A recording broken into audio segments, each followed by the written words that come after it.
There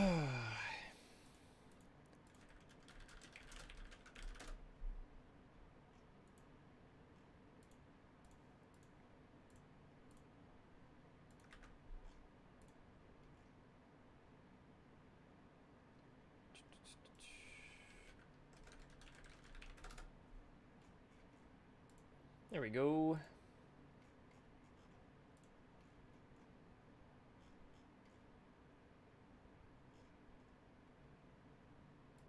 Hey, Zach. Hi, Veilguard. Veilguard, what's your username again? Are you, You are... What the hell's your username? Um...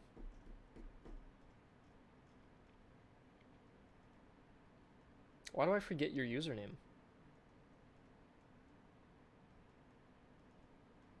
What the hell is it called? Well, you'll remind me. It's Ret Vizan, right? Is that you, Veilguard? Everyone's got two usernames. They got a YouTube name and a Discord name, so I always get them mixed up. Anyways, hi Gearkit. Hi, guys. I'll pop this chat out. You guys can hear me, right? I don't know if the microphone is working. It says... Okay, it says it's working, yeah. Okay. Cool. We're working on some HRE stuff.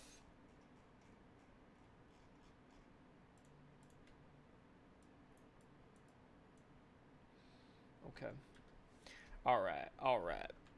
But yeah, I'm working on designing the HRE doctrines, and I think while we wait for others to arrive, maybe I'll work on the unit sheet, because that one's a little well, it's not simpler, but it's more straightforward.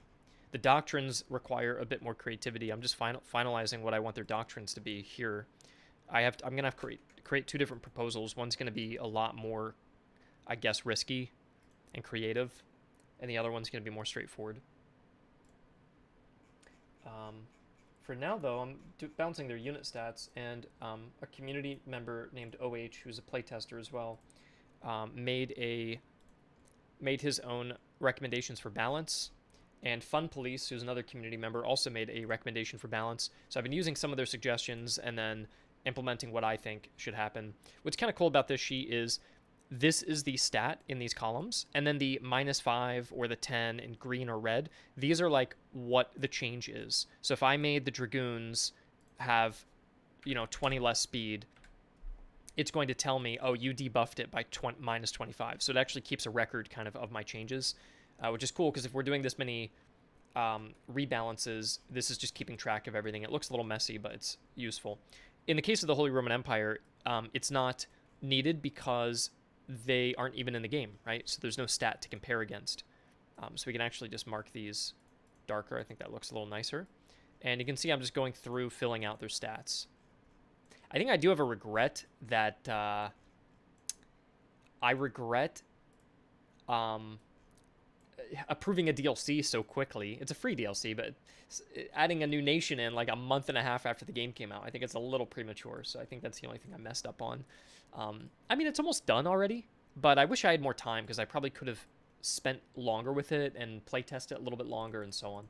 But I'm not going to have that opportunity. So it's going to be a little bit...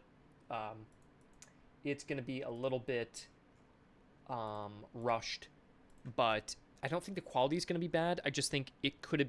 I think it'll be a fun faction that could have been a little bit more fun if we had a little more time, which... That doesn't mean we can't go back and update it. I'm sure we'll just do balance passes and make it a little bit more fun. So I think that's good. Okay, so... We have the Imperial recruits. They're really bad. They're like balanced around royal recruits, essentially. They have 1,600 men. But the cool thing is with the Christ units, is they go up to 1,800 soldiers, which is the largest in the game, compared to like France, who was previously the largest at 1,600. We did beat that, though, because if you go up to Russia, they have new units who are the They're called drilled grenadiers and drilled musketeers. That's their ID name, but their display name will be converged musketeers and converged grenadiers. And they have 2,000 manpower in 1800, so they have huge, huge units. And we'll just have to make sure their stats are not too powerful. So maybe we'll go back and might adjust these. I mean, their stats don't look great as it is, so I don't think this is going to be too crazy, because Russia's not been that fun to play, so hopefully this makes them more powerful. Like Britain, especially with their foot guards, they're going to be really powerful, but by the end game of Russia, you don't really feel that powerful, so hopefully that big manpower buff really makes these units feel like a behemoth. And so the Kreis is kind of like a cross between the French and the Russians in this way, where they're not as small as the 1600, only the recruits are, but they're not as big as the 2000. Okay. So let's take a look at our Kreis musketeers. We have to define a reload. I think the reload can be fairly average. I think their only real selling point is their size. That's the biggest thing. Their morale is not going to be great. What's the highest tier morale? The French go up to like 55. Brits go up to 65, 60, 55 is not that high. I'm actually surprised the Austrians have such low morale. Like their Fusiliers of 40 and their Grenadiers of 55. The French, their Fusiliers a 35 and their regular Grenadiers of 50. So I guess it makes sense in that regard, actually.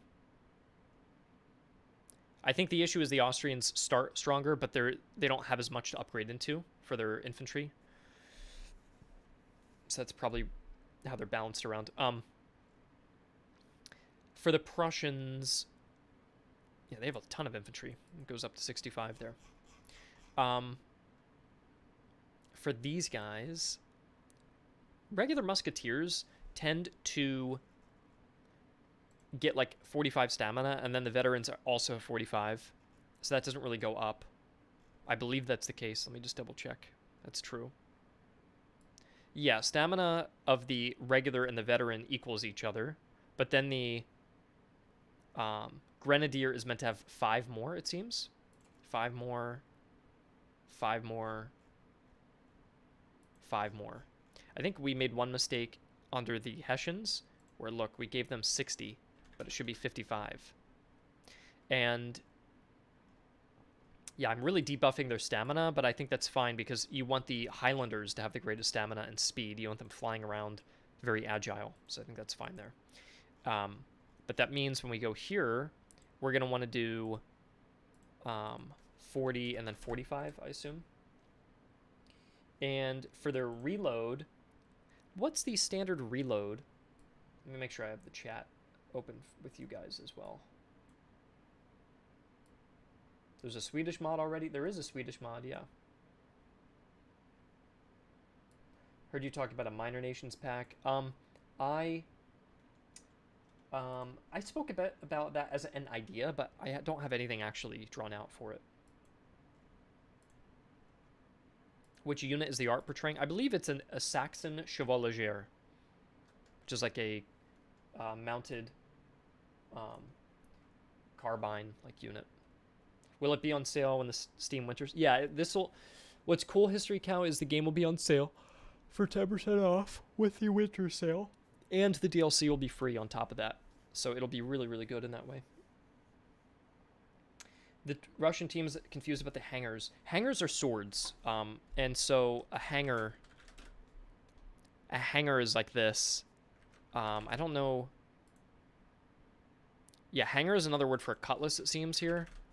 But I wouldn't call it a cutlass, so I don't know why they're sharing the same page.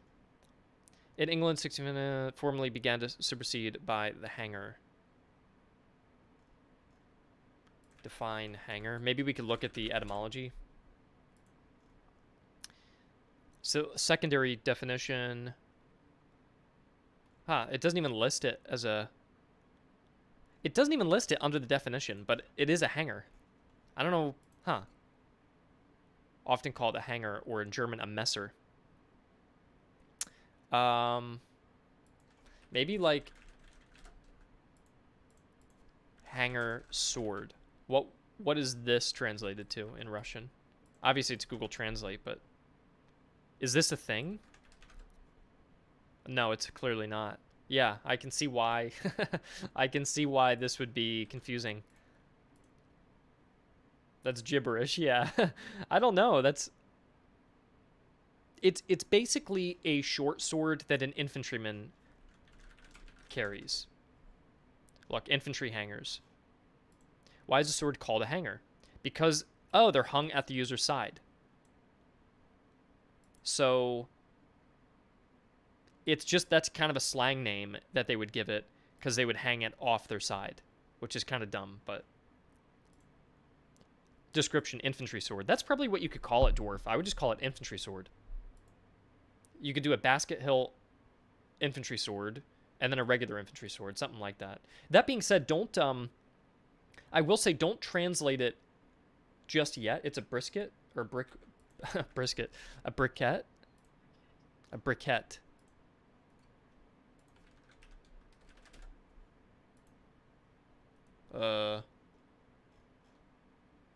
Infantry briquette sword. Yeah, let me actually open up the localization because I wasn't ready for these to be translated yet. I didn't know they got added. Because yeah, let me go in here. So first of all, basket hill is wrong. That should be a basket hilt hanger. Next, we have the regimental staff farrier. That's what that should be. These aren't ready yet. Did Sebastian ping you guys? Because they shouldn't be. Cavalry lances. That's good. I like that. Cavalry pistols. I like that too. Infantry hanger.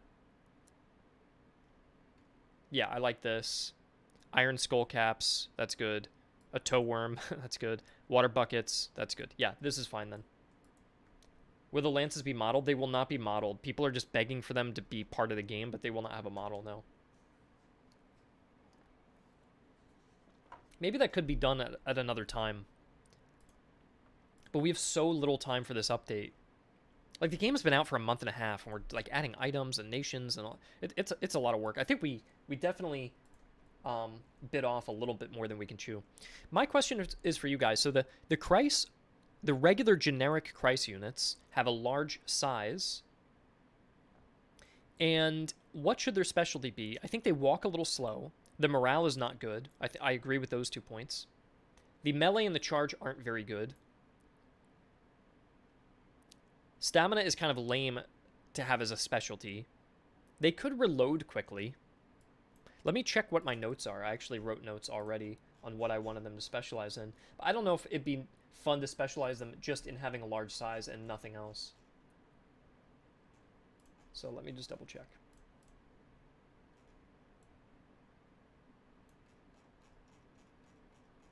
Ein Moment, bitte. Ein Moment.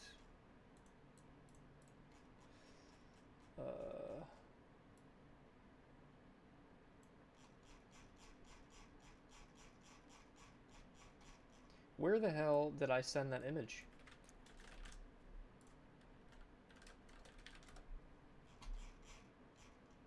I must have sent an image of the design. I just don't know where I put it. Gosh. Maybe I put it in my workspace. Maybe it could be in there. Let me see if it's in there. Okay, there we go. I found it. I found it. Here we go. So, large size but poor morale. Reload for the Württembergs. Melee and charge for Palatine. Shooting for the Bavarians with a smaller number. I think this actually would be cool if the Bavarians were like... I don't mind all of these guys are kind of small. I think the unit sizes there are nice. I think, what do I want to do with the Kreis?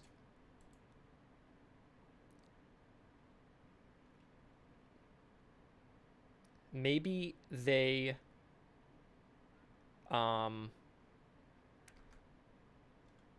don't know. Maybe they're good at melee. I would go for reload. Yeah, it could be reload. It could be reload.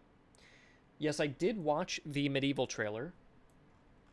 and it was I think it was a very bad trailer. I think the whole show is kind of poorly done. I mean, maybe I shouldn't say that because I'm in the game development space, and I shouldn't. Yeah, I don't know. I'm just being honest. I don't mean to insult anyone, but that trailer was not good, and yeah, it did look AI. I agree. And you know what? Rice Gum, there was a picture going around that one of the concept arts was clearly created or had something to do with AI making, like, this is a mock-up they made, and someone pointed out a bunch of little errors here that, like, someone even pointed out there that it almost looked like the AI had generated almost like what looked to be a waterfall, and an artist had to go in and clean it up. So they're possibly using AI art, possibly. And the trailer, I've used ChatGPT to generate trailer ideas for Master of Command. I'll talk with it for a while. And what I find is, by the end of every conversation, I'm just pissed off because they're so cliche, they're so bad that I end up having to write the whole thing anyways. And I'm trying to be like, all right, I've got this trailer idea, help me refine it. And it's just like the camera pans and spins and then this person says, "Welcome to Master of Command." And it's like, no, that's like the most generic shit. So you just have to, it can't do anything. It's not helpful. But I know what it likes to generate because I've used it, and that trailer seemed like something it came up with. It seems like an idea that, like, a man sits in a chair. There are different varying ages. There is an old man and a young boy and a queen. The camera pans between them as they talk about running their medieval kingdom. The camera shift. It's just, I don't know. It was not very dynamic nor interesting. And obviously, I think it was thrown together very quickly because it's in early pre-production, so they don't even have anything. Gosh, I keep clicking the wrong thing here. I want this and I want that. And that. There. It's in early pre-production. And so, it is an early pre-production. There's not actually a game. And what I suspect is some executive at Creative Assembly said, hey, we've been silent for the whole year. We don't have anything coming out. We need something out. We've got to put together an end of the year show. And you have to put something together. Good luck. And the teams kind of panicked and threw something together. The Warhammer 40K people weren't ready. The medieval people clearly weren't ready. And then the regular Warhammer people were like, all right, we'll just make our little DLC like 40 minutes of the showcase because we don't have anything to show off. And everyone seemed like it seems like it was thrown together by executives and the developers kind of panicked. That's the impression I got, because there was not even a call to action. Like, most showcases show something, right? And they also have some kind of call to action, like a little mobile game or a little piece of merchandise or an update or a DLC. They could, like, if it was done properly, you would imagine they would say, we're announcing Medieval 3, and to get you excited for this brand new project, we've gone back to Medieval 2 and prepared an update to the definitive edition, which now supports 4K widescreen support, or now has Steam Workshop access, or now has new rebindable controls, or I don't know, something that would say, hey, go back to Medieval 2, get excited to play Medieval. They didn't have anything like that.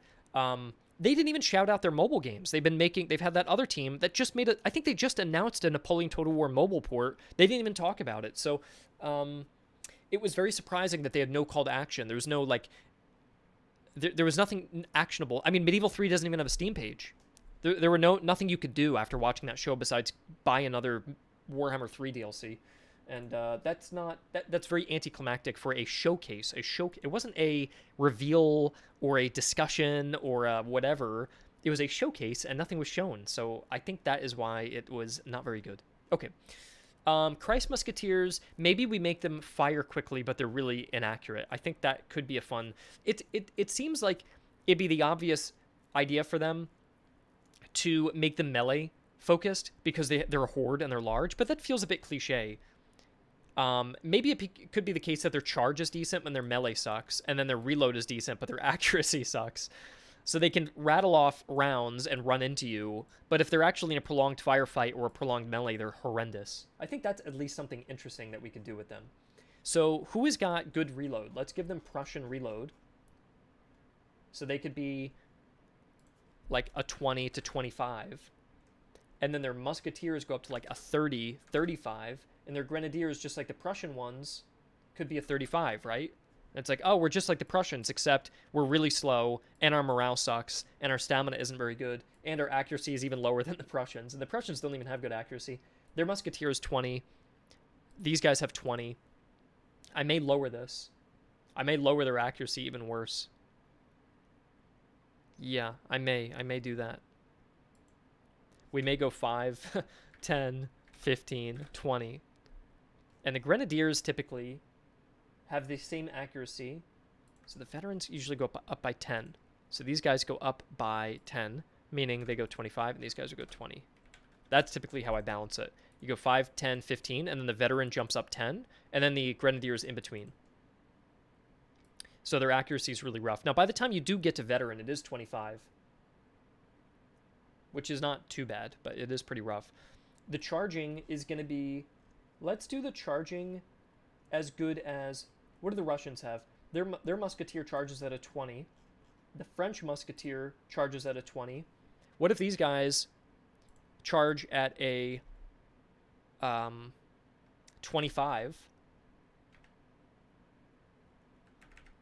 And we go 15, 20, 25. And the veteran doesn't improve. Or does he? Let me see what I do for other nations. For other nations, when you get to a veteran, it typically does not improve. Typically it doesn't. But I don't know, it could be funny giving them really good charge and reload and everything else sucks. We're kind of making Sweden though a little bit, aren't we? Then again though, Sweden will have good melee. Yeah, that's what you were saying, basically Karelians. But the thing is, the Karelians will probably have shitty reload, won't they? Because they're not meant to fire... You're meant to fire once with a really accurate shot and then charge in. So I think the Karelians would be high accuracy, high charge. Maybe the HRE could be high reload, high melee. Just so when we add Sweden, they don't step on their shoes. So we could migrate... So it could kind of be like if you're in a grind in melee with the HRE, they'll grind you down with their numbers and their melee. But their accuracy sucks, and when they hit you, it doesn't hurt very hard. It doesn't hurt very much at first, but they will bleed you over time. Maybe that's a better design for them, because I think with the Karelians, we're going to have more shock impact on the charge. So that's kind of, I think, maybe a better design. So let's give these guys maybe even like British level charging. There, let's do that. And their Grenadiers will be as good as British ones, which is not very good. But then their melee, though the Karelians weren't used anymore in the 7 Years' War, Sweden's army became very generic. That's the thing, Marco. If Sweden's army became generic, and that's historically accurate, is it fun to make them generic? Probably not. And the game is not called the 7 Years' War. It's called Master of Command. And we can do anything we want to. You know? Like, the Preobrazhensky Life Guard did not fight in the 7 Years' War. The French Garde Française was not deployed into the 7 Years' War. I think they may have had one battalion that saw some engagement, but they weren't really engaged. The Coldstream Guard, I'm pretty sure, was kept at home, or at the very least, the Horse Guards were, but they're in the game as well. There are just many cases, I don't know a lot of them off the top of my head, but there are a lot of cases of units who didn't even participate that we've included. Another thing is like the Observation Corps. Did you guys know the Observation Corps of Russia was disbanded mid-war? It barely participated. It had a major action at Zorndorf and was disbanded. But they're like a huge part of the game, right?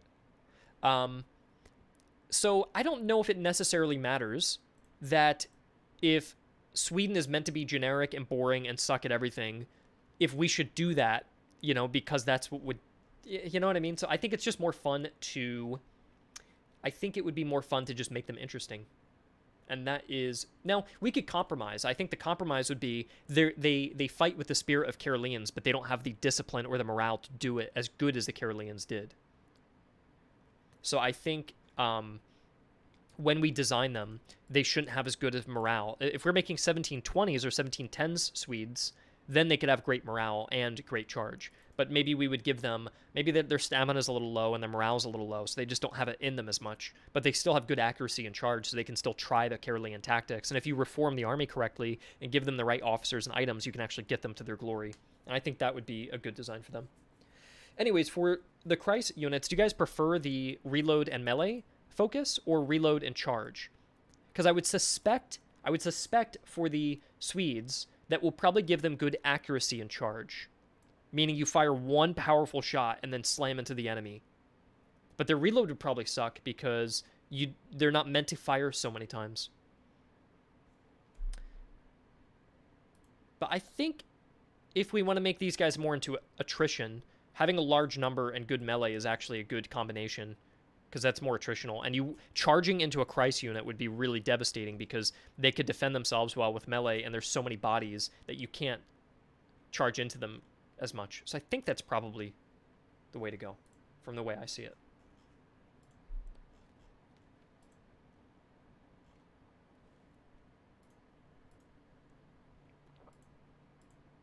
Oh, that's interesting. Wow.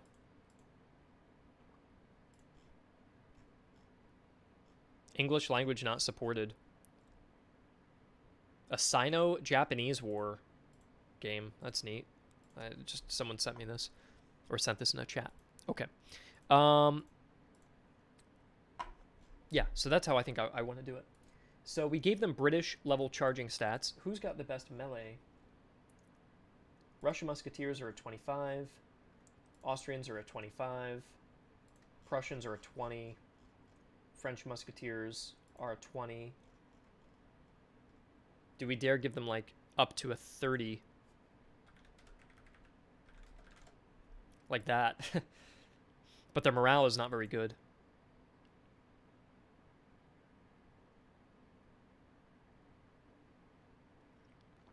Gaston is saying reload and stamina. That's an interesting idea as well.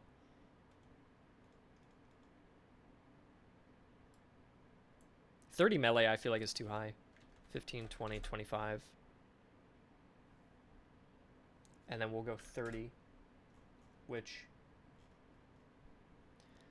compared to, let's compare veteran musketeers at a 30 is better than the French, better than the British, better than the Russians, and the same as an Austrian German, which is actually kind of accurate. That's nice because they're sort of aligned. I like that. That's nice.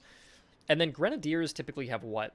They typically, a Grenadier, let's look at Austria, has 35 compared to the drilled of 30. So they usually get a +5 compared to the drilled, but their charge is a +15. So a 5 and a 15. So they go 35, and then compared to the drilled, they go 15, so that'd be 35 there. Good. Okay, Kreis is now balanced. Look at that. And we could probably see them in the game. I like the stamina and reload idea, making the Kreis reliable line holder. That's a cool idea, though. I do like that. What if we did this? What if I kept their melee stats decent, because they match the Austrians? And maybe reduce the charge to make them more static, and then bumped up the stamina. So this way they have decent reload, they have decent melee, bad accuracy, bad charge, bad morale, bad movement, and then good stamina. So they've got like very clear weak points and then a couple strong points. I think that could be cool. And stamina's not overpowered. Who's got like the best stamina? These guys go up to 50, up to 55, up to 45, up to 50, up to 50. It seems like Austria... No, yeah. Austria's got the best stamina. We can make them go up to 60 stamina, potentially.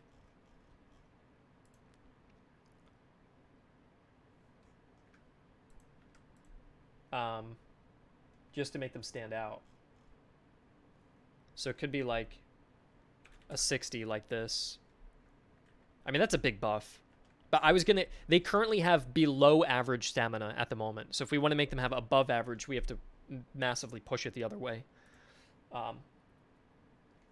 And then their... How it's balanced is... These guys are meant to go at 55. Let me see if this is right. What do I do for the British? For the British, the Grenadiers kind of stand out. What do I do for...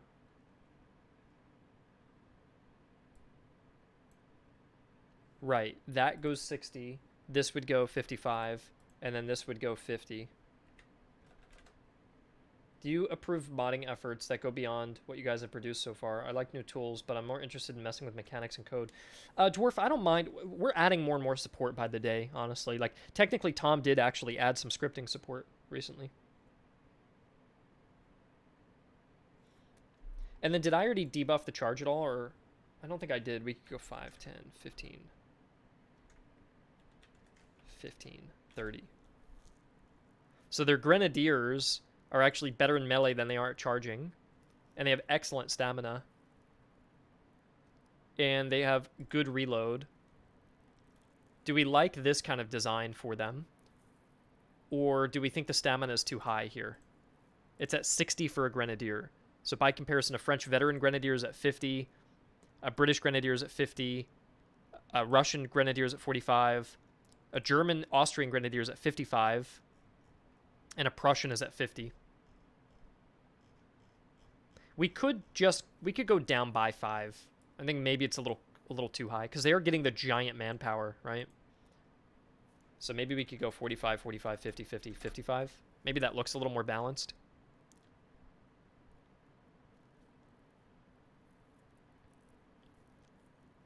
What do you guys think? The reload stat is decent here. The stamina is decent. The melee is decent. The accuracy is very bad. The charge is very bad. The morale is below average, and the movement speed is below average. And the size is very good. So they have some very... Like, the lack of accuracy and charge is extreme here. Like, 5 accuracy is really, really rough. I think having good stamina and melee is a good synergy, and reload, because you can fire for a long time without getting tired, and you can be in a prolonged melee without getting tired. So these dudes are just hard to wear out, but they can't go on big offensives where they do a devastating flank because they're slow and they have low accuracy, and they can't do a huge charge because their charge sucks. So yeah, they're kind of like static position troops that just hold there, and they're like little bunkers, which I think is also nice because they have a lot of men. But the morale is low, so they can get broken fairly easily. But if you can stack items to get the morale higher, then these dudes could probably very reliably hold a line without dealing too much damage. I think that this sounds nice. I'm going to skip cavalry because I haven't done cavalry for the other nations yet. I'm rebalancing it. We could do artillery now. I would base this off of... I think the artillery should be larger, but it should be similar to maybe... What quality artillery? Maybe similar quality to like British artillery, which isn't very good. So I'll use them as a baseline. 5 accuracy for the Imperial recruits. Yeah, that's pretty rough.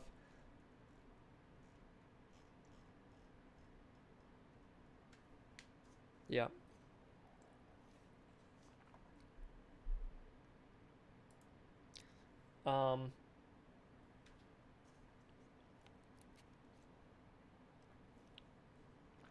We go 20, 15, 25, 20, 30, 35. And I'll make corrections to this later. I'm just oh,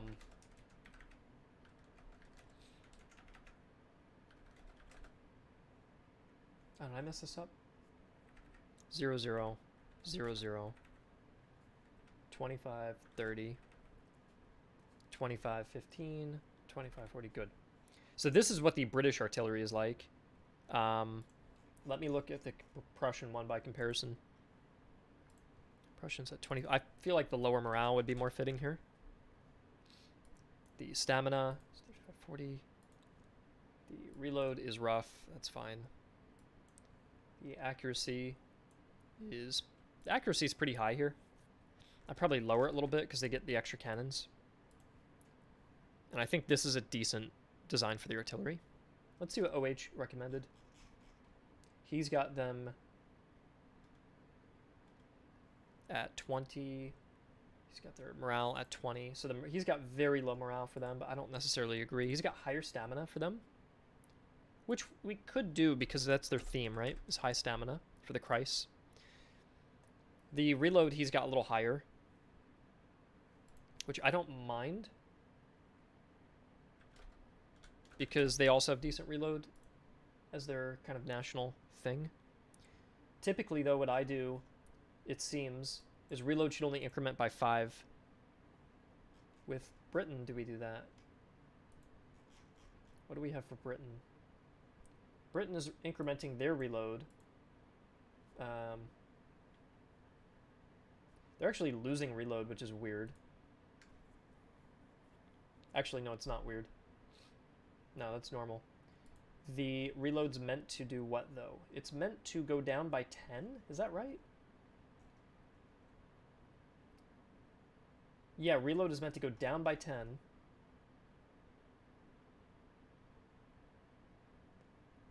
Okay, which is correct. Yes. And then accuracy is fine. And then, yeah, the rest of these stats look good to me. I'm going to shift gears real quick. Can I get your guys' attention? Because there's 77 people here, and we have a lot more people watching. There's now 82 people. I have something interesting for you guys, which is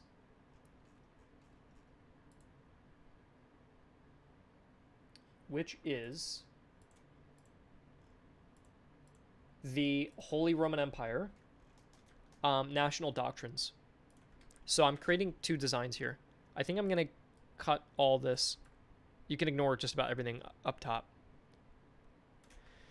Here's my vanilla design. So I have the vanilla design, and then I have the risky design. And the risky design's pretty much done, but I'm going to finalize the vanilla one, and then we're going to evaluate both. So the vanilla design, the first unit you buy at a city is 25% off. I think that's kind of nice. The Imperial Register is like the draft, so you're getting a unit that's cheaper. Only at cities, though, so this kind of encourages you to go to cities, which is kind of in the spirit of the Holy Roman Empire, where they have all these like city-states. So I think that's nice. Recruitment options -3 because it's more up to... My theme for the HRE has been gambling and randomness. That was like my theme, which the vanilla design is not going to lean into quite as much. The risky design is going to lean massively into gambling, but the vanilla design does not. But this is somewhat of a gamble because it's cheap, but you have fewer options. And I like the idea of having fewer options as well, because each German state does not have a huge army, right? If you want to buy a unit from the British Empire, make your pick. You could, we've got barracks everywhere. But if you want to go to like Oldenburg and recruit someone, they might have 2 units, right? So the idea is settlements have fewer units to recruit from because they're all these small little German states, but they're offering you them cheaper because they are compelled to via the Imperial Register. And then the first army comp we have, this one's nice. I like this one that has a unique playstyle here. Morale per unique regiment in the army. So if you had 1 Kreis Musketeer, 1 Kreis Grenadier, 1 Württemberg Feldjäger, 1 Palatine Veteran Musketeer, 1 Bavarian, 1 Saxon Musketeer, and so on, for every unique unit you have, and then throw in some renowned units or something, for each unique unit you have, the morale is going up. And so they get better the more diverse the army is, which I think is nice because typically it's the opposite, right? Like most games encourage you to specialize in one build and will reward you for doing one type of unit or one type of strategy. So this one says, hey, we're going to give you up to 40% morale if every unit in your army is different, which I think is kind of fun because I'm sure most of your guys' playthroughs end up being more specialized where you're relying on one type of unit a lot. And I like that this one's trying to motivate you, or incentivize you rather, to field just something totally diverse, which is nice because there's going to be 40 units in their roster. So you've got ample opportunity, even if you want to skip the low tier troops. I'm pretty sure there's 40 here. 1, 2, 3, 4, 5, 6, 7, 8, 9, 10, 11, 12, 13, 16, 18, 19, 20, 22, 23, 24, 25, 26, 27, 28, 29, 30, and then 10. Yeah, that's 40 units. So if you wanted to skip, if you only have 20 unit slots, right, and you want to skip all the bad units, you could skip 1, 2, 3, 4, 5, even 6, 7, 8, 9, 10, 11, 12. You could skip all those units and just field the higher tier ones, and you've still got enough. You could do 1, 2, 3, 4, 5, 6, 7, 8, 9, 10, 11, 12, 13, 14, 15, 16, 17, and then maybe 18, 19, 20. There you go. So you're only using the highest tier units with a couple renowned, and you're getting a 40% morale buff, which is insane. It may be too high, But at least you have to work for it. It might be ridiculously high, but you have to put in a lot of work to get that buff. If you just play it like normal, you're not going to get a great buff at all. Plus, the Christ units have low morale. The Holy Roman Empire is just going to have low morale generally. So it's not that you become super powerful. It's just that you kind of lose that debuff a bit. Okay, so that's Army 1. And even in my risky design, I kept that the same. So this is confirmed. No matter what we do, it'll be the same. Okay, so that is the one consistency between the two designs. Here's the second army. You get the Saxon army, army in exile. So the idea is that they're under occupation. And they're under occupation by the Saxons, and they're in exile, and they have to rebuild their army. So the idea here is you generate reservists while foraging. So it's kind of like you're foraging through the forests, like picking up deserters from Saxon occupation who will help, join the resistance, kind of. But the reservists available at settlements is minus 80%. So you can buy basically one reservist click at each settlement. That's it. There's not much people for you to traditionally draw upon. Now, by the way, this 60 reservists per day is per regiment per day. So if you had an army of 20 regiments all foraging at the same time, 20 times 60 is 1,200 manpower per day of foraging. So if it took me, let's say I'm walking, and then that's a day tick, and I'm walking, that's a day tick, walking, day tick, walking, day tick, to get to like an encounter, that's 1, 2, 3, 4 day ticks times the amount, which was 1,200. So you've got 4,800 reservists just generated from that, which is quite nice. Now, you can't get them from settlements, though, so you have to rely on that. But I think that's nice. It might be too powerful.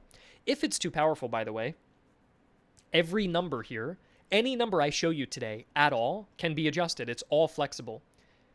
Any number can be anything. So this, if plus 60 is too high, okay, we go plus 50. If plus 60 is too low, then we go plus 70. That's fine. Like, everything is adjustable. Always. It could be adjustable next month. If we played for it for a few weeks, everything is always adjustable. So don't worry that this sounds like, we shouldn't spend too much time thinking, oh, could that be too powerful? It could be too weak, whatever. It could be anything we want to. Wait, before it was exercising, why foraging? I like that they're able to move while doing it. That's why I liked that it's on foraging. It used to be drilling, so we could talk about that. Let's not talk about the number. The number can be whatever we want it to be. That's fine. But it used to be drilling. But I thought there are no armies that play into foraging, and so that could be interesting. And I also liked that they could do it while they're moving. They could pick up units while they're moving. I thought that was kind of a fun way to keep some momentum. Whereas Britain is already a drilling faction. So, yeah. But anyways, yeah, 60 could be too high. That's totally fine. We can make adjustments. It's not a huge deal at all.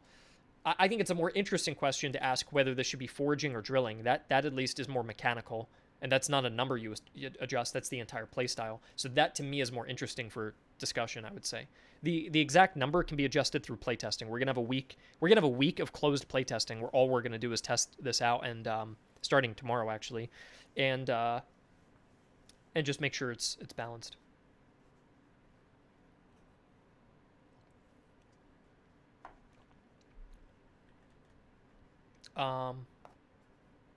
But yeah, I think foraging is interesting because at least it's unique. That's like primarily the main thing that drives it. And it's nice because you forage out in the forest in the wilderness. You drill at an encampment, and you would drill at a prestigious military institution. But the Saxons are in exile, so like foraging is very thematic to being out in the wilderness, traveling off-road while picking up deserters. So I like that. Okay. Now we get to the auxiliary corps, and I have to write down their bonus. And the bonus I was thinking for them, you guys are going to hate this at first, but just let me explain. I mean, you probably already know it. I've talked about it before. Which is receive a random HRE unit anytime you visit a city for the first time. We'll say whenever you visit a city for the first time. Now, this is weighted. This is weighted. So in Act 1, it'll be mainly recruits that you're getting. It's not like you'll get a guard in Act 1. It's still extremely powerful, though. The debuff would be lose 300 talers the first time you visit any settlement. So it's more than just... Oh, sorry, hold on. Let me extend this. It's more than just cities. Lose 300 talers anytime you visit a settlement for the first time. So and this is any settlement, and by the way, you only get the unit in the first city. So this means if you go to villages, you pay a tax. So as a member, as an estate, as a larger, actually it should be principality, armed principalities should be the name. As a large principality of the HRE, you constantly have to pay into a tax to support the war effort. But random units are going to join you along the way. Now, this sounds like a crazy amount, right? This is what I mean. Let me just explain real quick. This sounds like a lot, but when you're getting a free unit, some free units are worth... Let me show you the value of some of the units. 1,650, or actually 1,800 cost. So could you imagine walking into a city and paying 300 as you enter it and getting a unit worth 1,800? So in that way, in early game, it's probably not that powerful. It's still powerful, by the way, because if a recruit costs 350 and you walk into a city and you pay 300 and you get a free recruit, that you're still coming up positive, right? That being said, anytime you go to a village, you don't get a unit. So early game, Act 1 might be a little rough. It may even be the case that in Act 1, you actually go into debt a little bit. So you're trying to balance your finances, and you have to avoid villages, and you have to be very careful about your logistics. It also doesn't help that your national debuff here is that you have fewer recruitment options. So if you're relying on luck to get your units, and you're looking for something specific, it's going to be harder to do. But by Act 2 and 3, if I go to a city and get a cuirassier for $300, that's great. So once you get your economy going, this will eventually... It kind of works like Act 1 is like this. If the power level scale was like this, Act 1 would be like that, and then Act 2 and 3 would just absolutely skyrocket. Because then you're getting incredibly high-value units, perhaps even a renowned unit for just going to a city. So this is definitely a very powerful, but just harder to get started composition. This is my vanilla design, all right? Now we get into the risky design. So here's my risky design. The Imperial Register is the national buff. Actually, do you want to discuss this at all before I move on? Why don't you give units an X% discount, but lose talers per regiment? Or is there already an army per... I did think about that, Gaston, that you would pay an upkeep cost.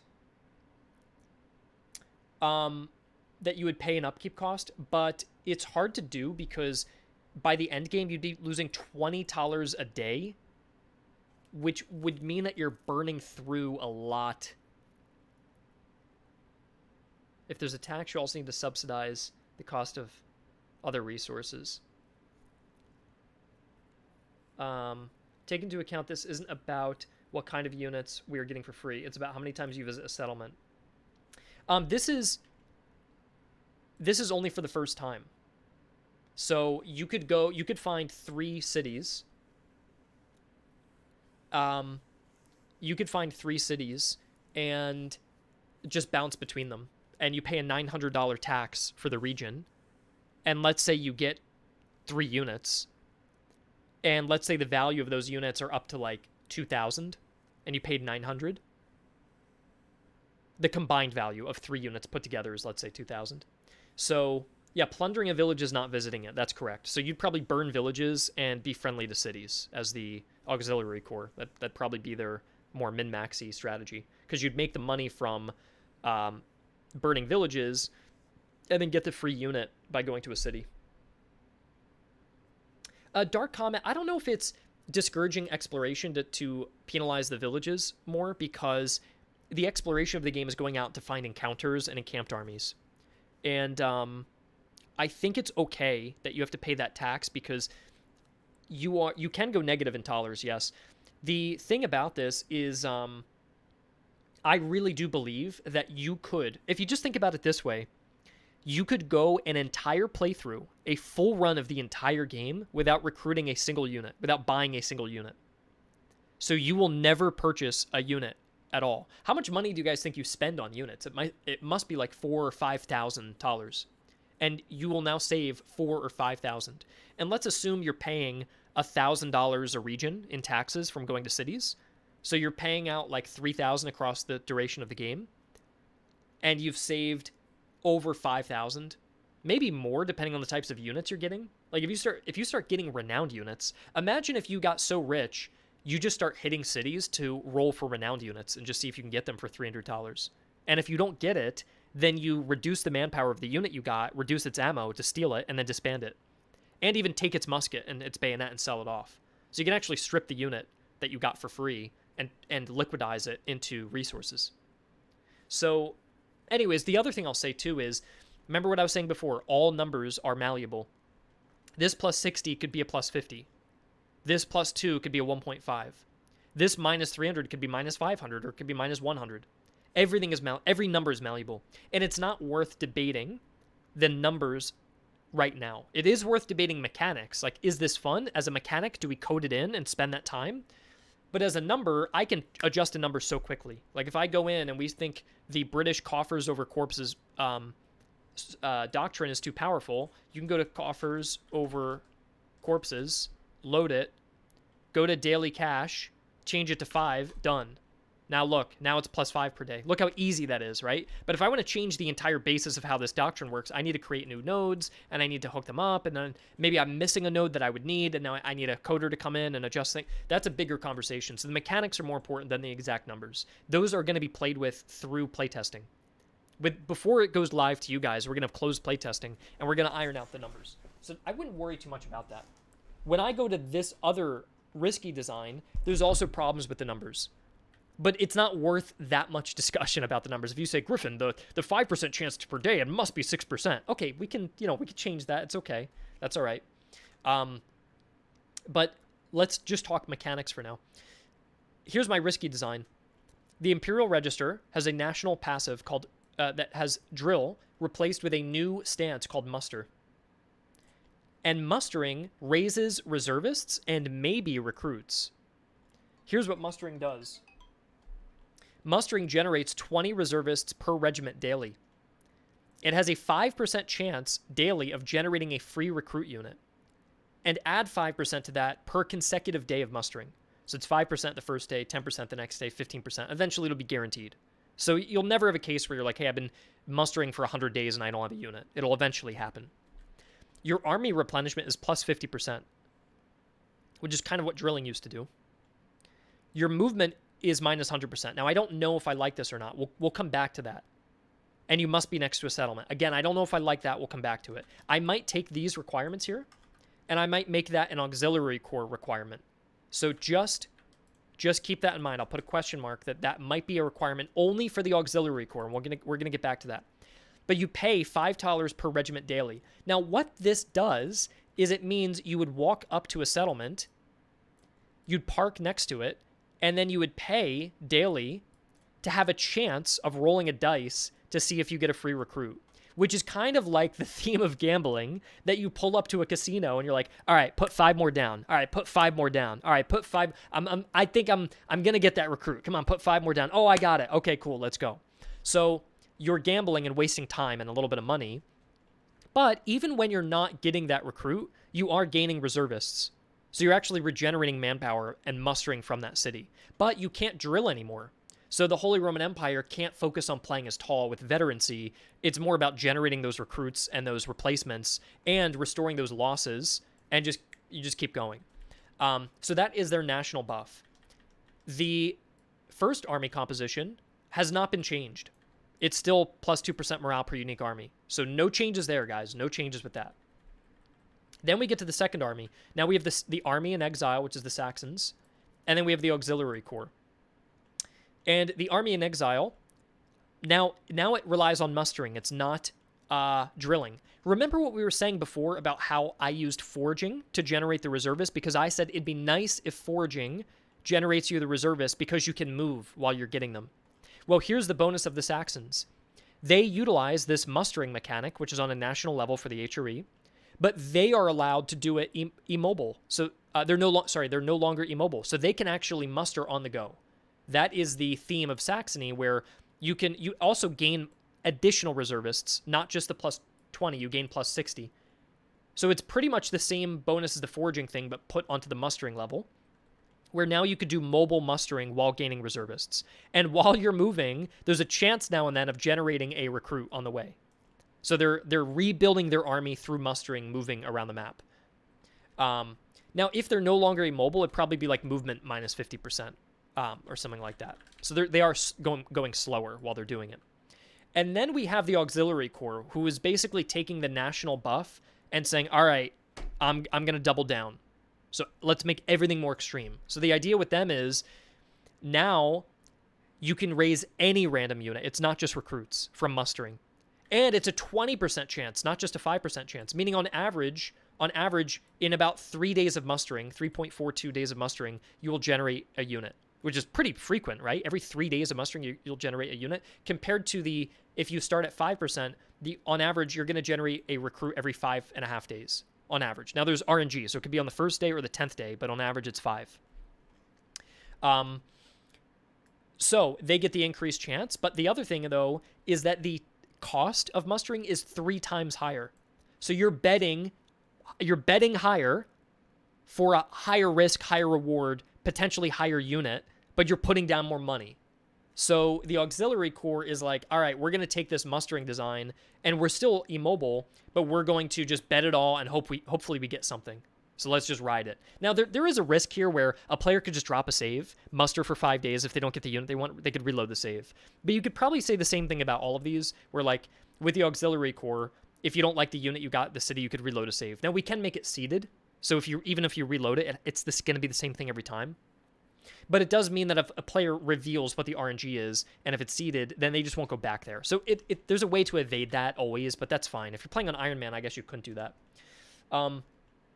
But yeah, it looks like with the Saxons, you do mobile, agile mustering.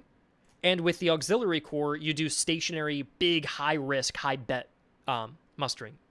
And then with the Christ contingent, you can still do the mustering mechanic, but it's not as integral. You might do it on occasion if you just need to make up some of the extra reservists and you want to see if you can grab a free recruit, or if you just want to replenish as well.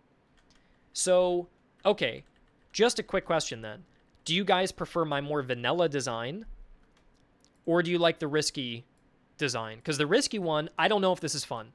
I don't know if it's fun to be stuck sitting at a city gambling and hoping you get something and you're not moving. That is something we could talk about. We could talk about this minus 100% movement. What we could do is we could take the immobile thing and make that only for the auxiliary corps, that only with the auxiliary corps with the high risk you're stuck. And then as the base level, maybe you're not stuck. Maybe you can muster on a base level normally. But yeah, do you prefer to like really lean into that stance, or just something a bit more traditional? There's nothing wrong with vanilla, by the way. That vanilla is not an insult to the design. Maybe a middle ground. I don't know if there's a good middle ground. Maybe you could give a suggestion, but to me, my vanilla design was my middle ground. Like the Saxon army is very similar to how I have it in the risky design, but it's just on the foraging level. And then the auxiliary corps is very similar to this risky design, but you just get the unit when you enter a city. You don't have to rely on stances. So yeah, I'll just clarify here.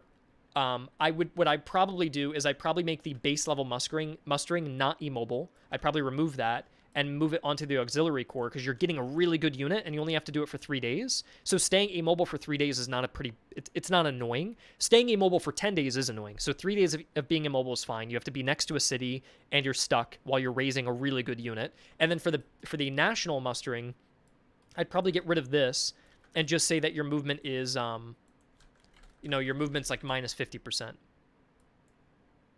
And then for the Saxon army, what you could say, for their bonus is just that their reservist gain is now 60%, and you move faster while mustering, for example. So you're still more mobile, you're on the go, generating more men, and then as a base level, it's maybe a bit less.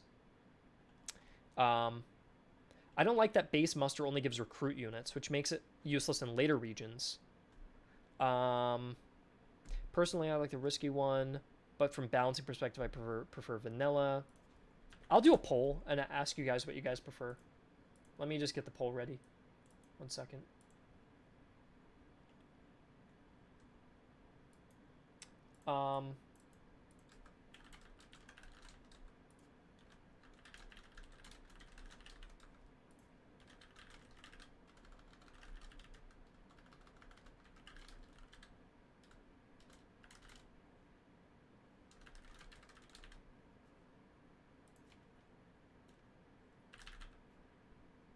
Okay, so there's the poll.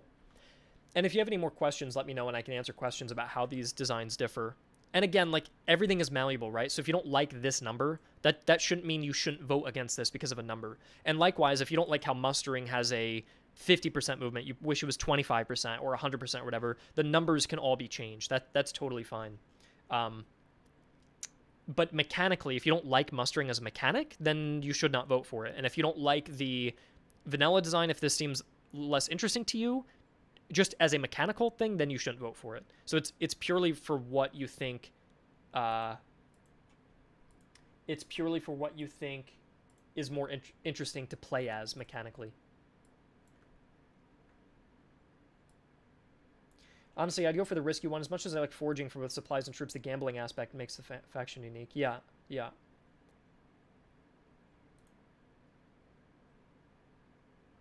I don't know, the vote is pretty close, so take a look at the chat and go ahead and cast a vote if you'd like.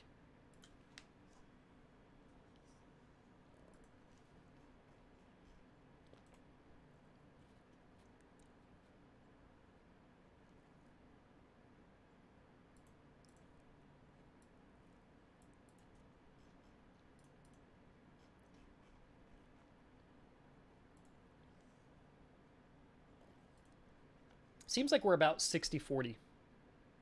Have fun, please. Does anyone who voted for the safer option want to explain why they picked safer? And then people who voted the risky option want to explain why they picked risky. Like, it'd be cool to see in the chat what people prefer.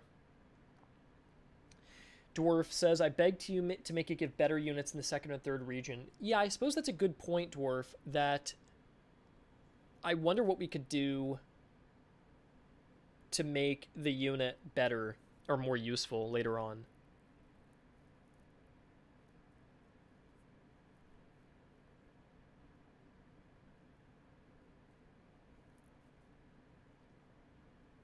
Please ready this idea. What does that mean, Nico?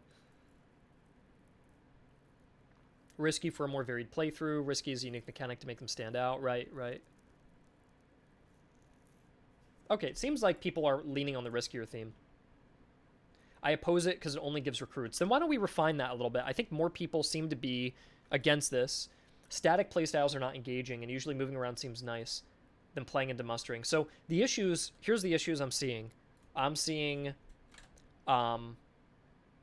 we don't like, I don't like mustering making me feel static. Static playthrough you didn't like, and I don't like mustering falling off and getting recruits in the late game. That's the things people don't like. So why don't we fix those? And we could probably bring a few of the folks over who voted on the vanilla design to prefer the risky design if we solve these problems. Again, the numbers don't matter, but mechanically a recruit is bad. So that is a part of the mechanic that we can change, right? So here's what I'm proposing. I think the regular muster, I think what we could probably do, what do you guys think of this, first of all? Let's start one part at a time. What do you guys think if the mustering, you can do it on the move? You don't have to be sitting at a village the whole time. You can do it while moving, but you move slowly, and you don't have to be next to a city. You just have to... In fact, it could be next to a city, but it could have a really far range. But that'd be annoying to micro. You wouldn't even know how close. So I think it would just be slow, right? It just slows you down a little bit. You're still moving, and you're still rallying people to your banner as you're moving. I think that's generally a good thing. Make it a movement option, yeah. So you reduce your movement by half, and you're paying on the upkeep while mustering. I think that is probably the way to go there. You get 50% replenishment. You get a chance of generating a recruit. Now, we don't like that, right? So you get a chance. How could we do this without making it too complex? That I don't want to hard code it, right? That like in each act, there's a different unit you get, or it's a totally random unit. If it's totally random, it's going to be too overpowered, right? But if it's anything better than a recruit, that's it's a tough one. It could be like a random line infantry, but I feel like that's now getting too powerful. Let me also explain some of the math. It could be a veterancy thing. For each act you're in, it comes with a certain amount of veterancy. That could be the case. So like Act 1, it would come with 1 veterancy. Act 2, it has 2 veterancy. Act 3, it has 3 veterancy.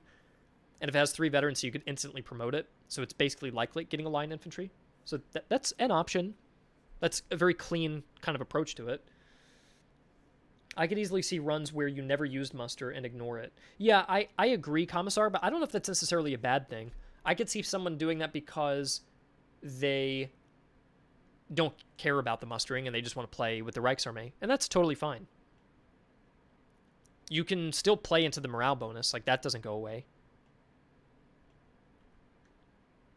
Do you guys like that the Saxons and the Auxiliary Corps both would have to do with mustering? Or do you think the Auxiliary Corps should be changed to a non... I mean, you have the Kreis contingent if you don't want to play into mustering. So if you liked the vanilla design, the Kreis contingent is actually still the same. It can depend on how many regiments you have. More regiments, more tollers, better units. 1 tier per act.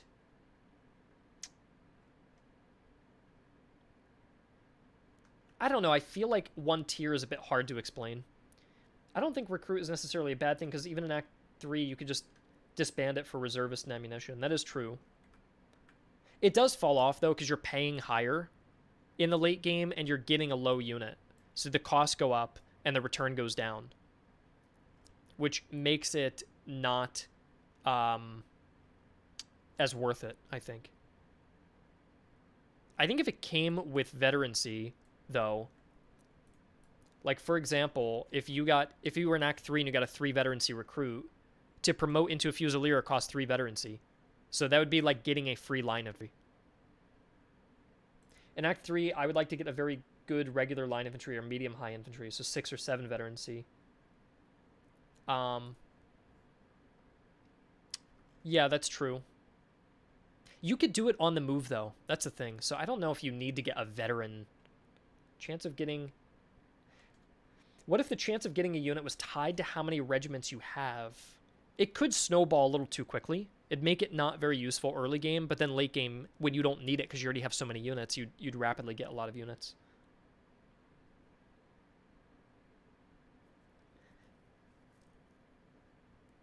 Veterancy, but we cannot drill. Yeah, you can't drill. Veterancy would work fine. I feel like veterancy would be good because you could even do 2 in Act 1, 4 in Act 2, and 6 in Act 3. A 6 veterancy recruit means you can take it down any path you really want to. And then we have infinite mode, so the next region you'd have not 8 veterancy, and then it would cap at 9. It could just continue. I would honestly do 1, 2, 3. I don't feel like you need 6 veterancy. Invert it so it doesn't snowball. I wouldn't invert it, though, because we're already having the issue that late game it doesn't feel as useful. So if you invert it and make the chance really high early game and not at all late game, and it costs more late game, and you're getting a recruit late game, it's completely useless by the end of the game. Which isn't necessarily bad, but yeah. Act 2, 3. Yeah, it could be 1, 3, 5.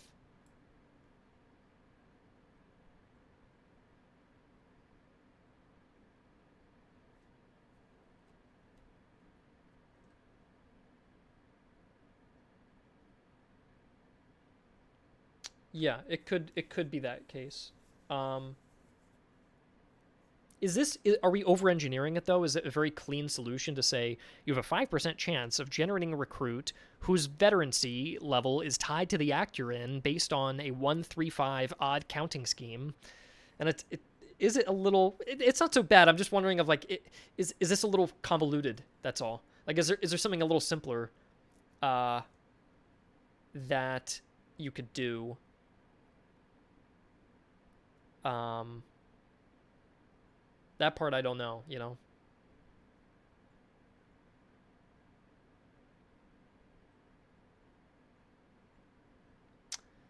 Is there something simpler?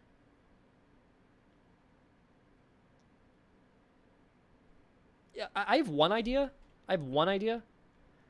Which is you could layer into it.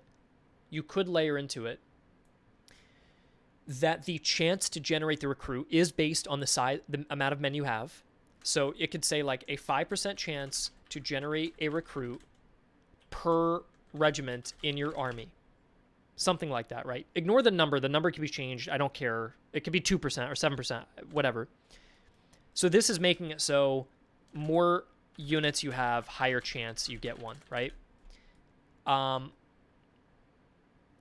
Then what you do... Well, no. Hold on, watch. You do it the opposite way. So what you would do is you would say something like... let me just think for a moment. It'd be like... this is almost more convoluted, but it'd be like 25% chance to generate a recruit daily.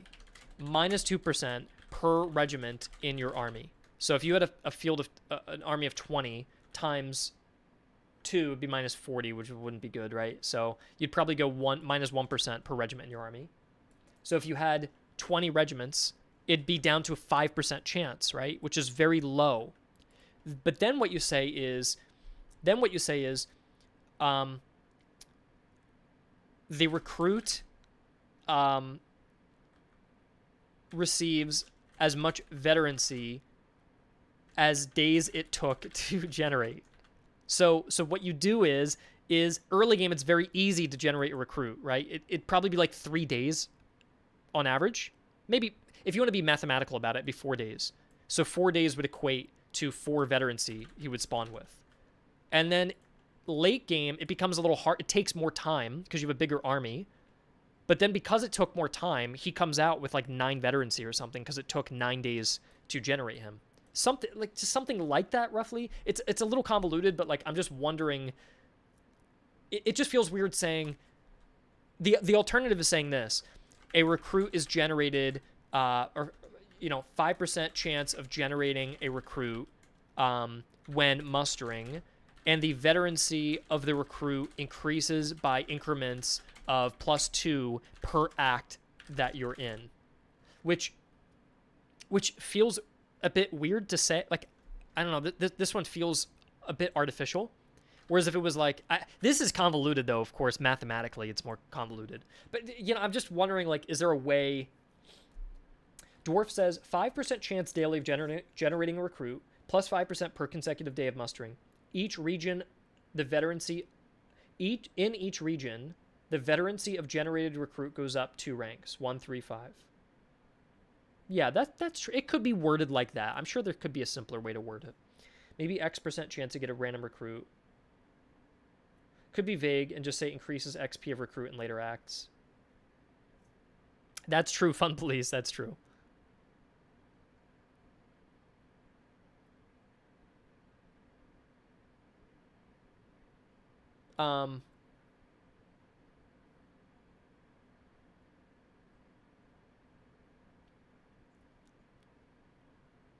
Let me think what you could do here.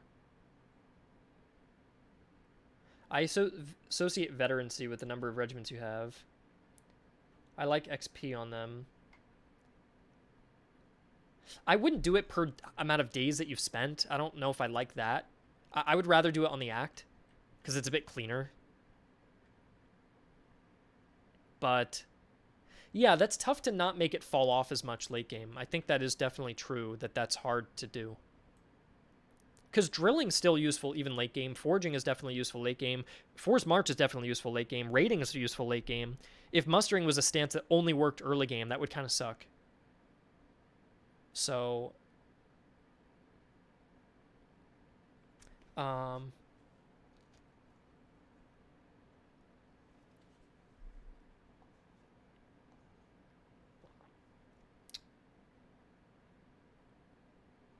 yeah, it's definitely a tough one. like, the only thing I could think of, why would useful in late game you get more reservist late game? So it does scale, yeah, with the reservist gain. It definitely scales with the reservist gain. Like, it could be the case that it's a... how about this? I think this is the cleaner solution, is like maybe a 10% chance daily of generating a recruit unit plus 5% per regiment in army. If you did something like this, and if I had 20 regiments, then this is basically guaranteed, which is too high, right? So it could be like +2. Let's do that. So if I had 20 regiments, that's a +40. So I have a 50% chance daily. So now that only takes 2 days, whereas that other one would take 10 days.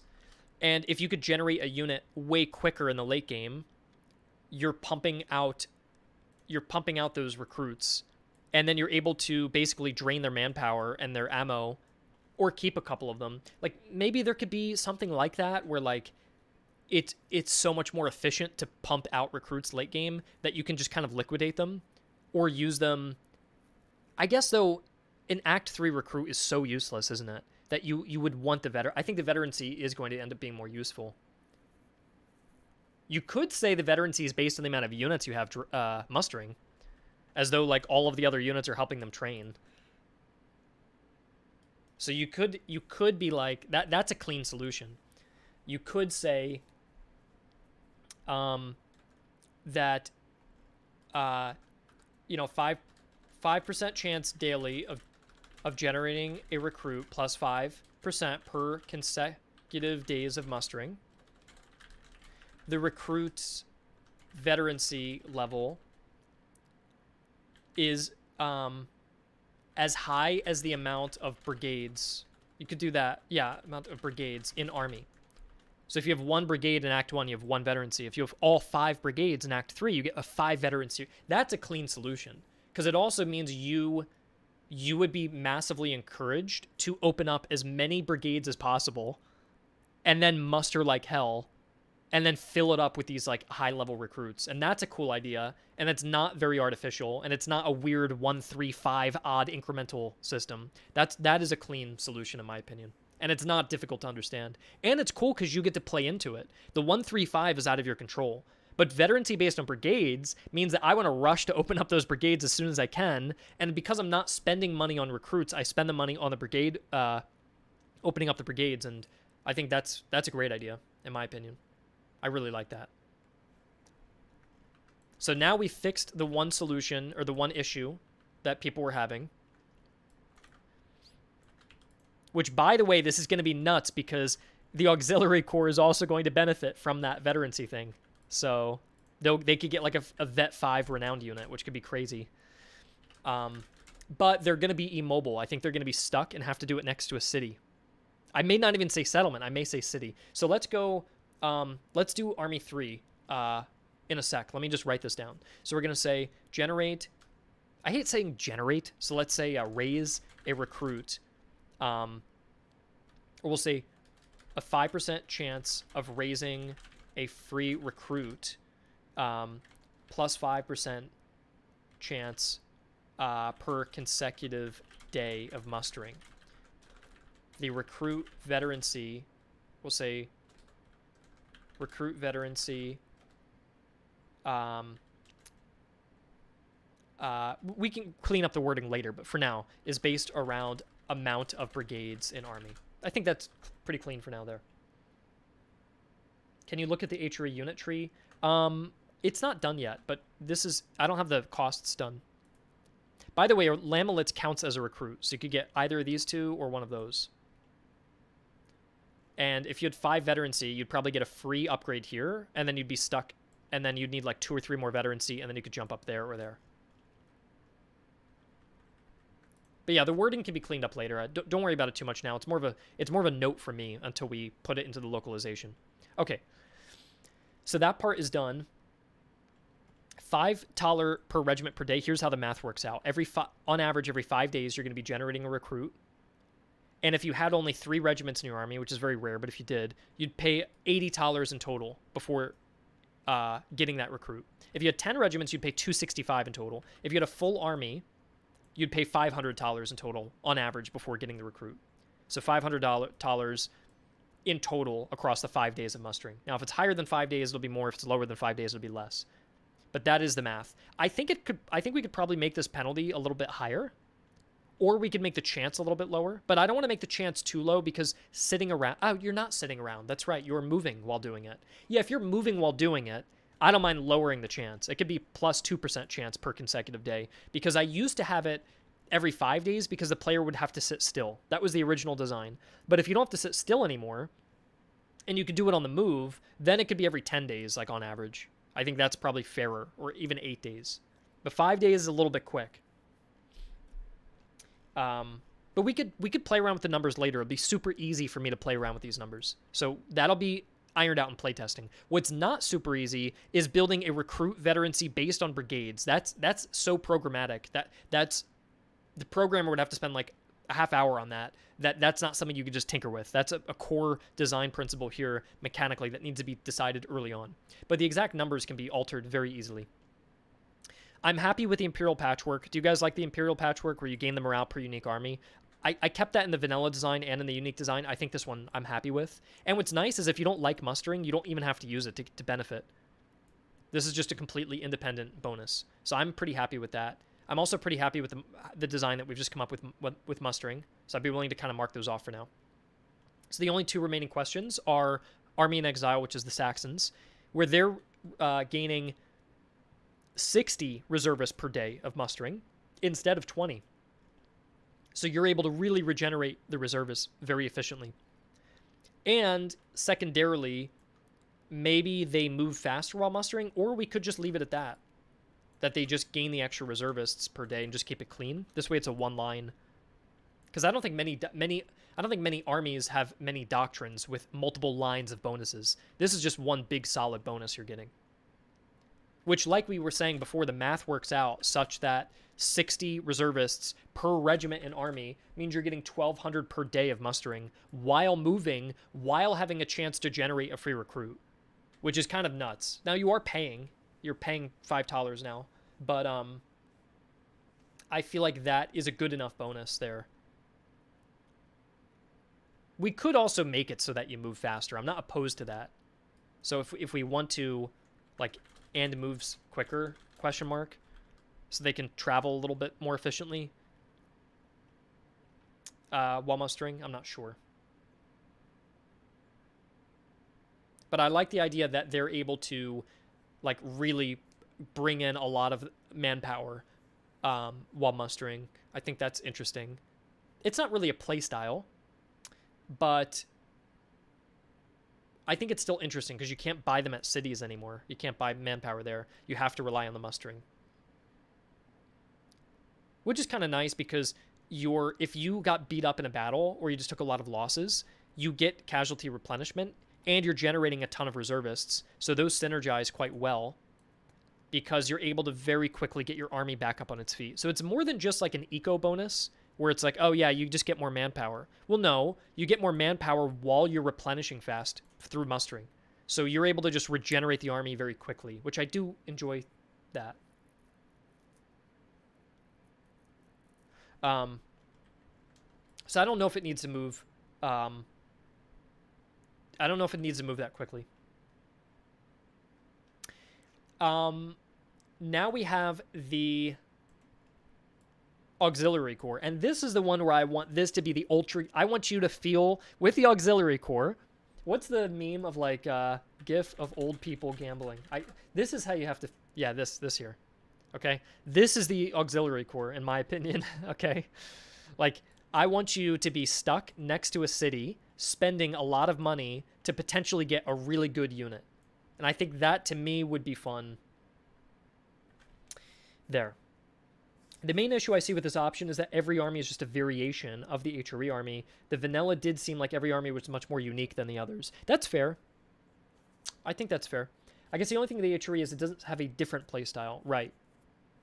Yeah, the 2 of the armies are based around mustering. I think though, at the very least, this one like doesn't ever have to muster. It's not part of its army identity at all. So this one's totally unique regardless. This one is mobile casualty replenishment and reservist generation. That's still its theme, which is what it's always been in this case. It's just done through mustering and not through forging. It could be forging. We could move it back to forging if we wanted to. And then this one is immobile mustering with high risk bets, high cost, high reward. So I think these two use mustering in two very different ways. And then this one doesn't really have to use mustering at all. But I definitely understand the idea that these are both playing off of the same stance. And the national bonus already has a stance built into it. So is that a big like I would say the only two solutions I can think of. There are three solutions.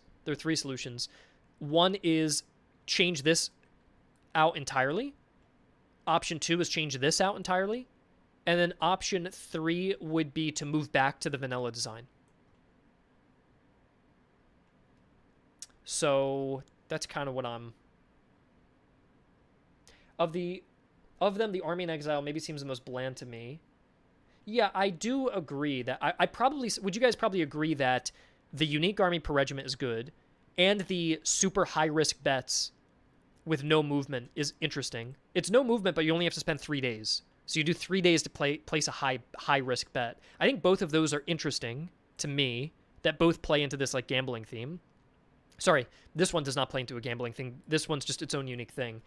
And then the minus 10% movement only applies during mustering. Yeah, I have minus 50% written in right now, but it could be anything. We could change it to minus 25% or something like that. Do you plan to introduce an entirely different unit type at some point, like melee ambushers or pikemen? I don't think so, Behalior. I think that would probably be saved for the next game, most likely, unless we did like an expansion for like the French and Indian War. The minus 100% movement only applies during mustering. Yes, that's correct, and only for the auxiliary corps. Only these guys, where they have to really they have to park next to a city, pay a lot of money, and get something totally unique out of it. Maybe use vanilla natural document and make mustering to the auxiliary corps. Maybe use the I could do that. That's possible. Like you could move mustering onto the auxiliary corps and then take the old first unit you buy and move that here. And the army in exile would then move back to foraging, which in essence is basically just doing this just there. And then we would just introduce mustering only for the auxiliary corps. If Saxons are in exile, why do they have the most advantage in manpower? So the idea is, historically, their country was taken over and occupied by the Prussians. And the Prussians forcibly... They were so rapid. The country was taken over so quickly. It's kind of like Poland. Like, Poland was taken over so quickly in 1939 that the Polish resistance movement was huge and active because the country was just swept over. So all the people are still there ready to resist. Whereas a nation who has been battered down and beaten, in the Spanish Civil War, so many civilians died that when Franco took over, there's not as much room for resistance. There's also not much desire even from the nationalist side to rejoin the war. They're exhausted from that war. Now, Poland was just swept over in like a month. They're still ready to fight. They haven't shed as much blood as maybe the Soviet Union had or during the Spanish Civil War and so on. It's a similar case. I know it's a weird example. It's a similar case in Saxony where the Prussians rapidly blitzed over Saxony, won one battle at like Perna, and the Saxon army was like, we're still ready to fight. And they went into exile into Poland because Poland was under a personal union under Saxony. So they went into exile. And the Prussians tried forcibly conscripting all the local Saxons into dedicated Saxon regiments dressed in Prussian uniform.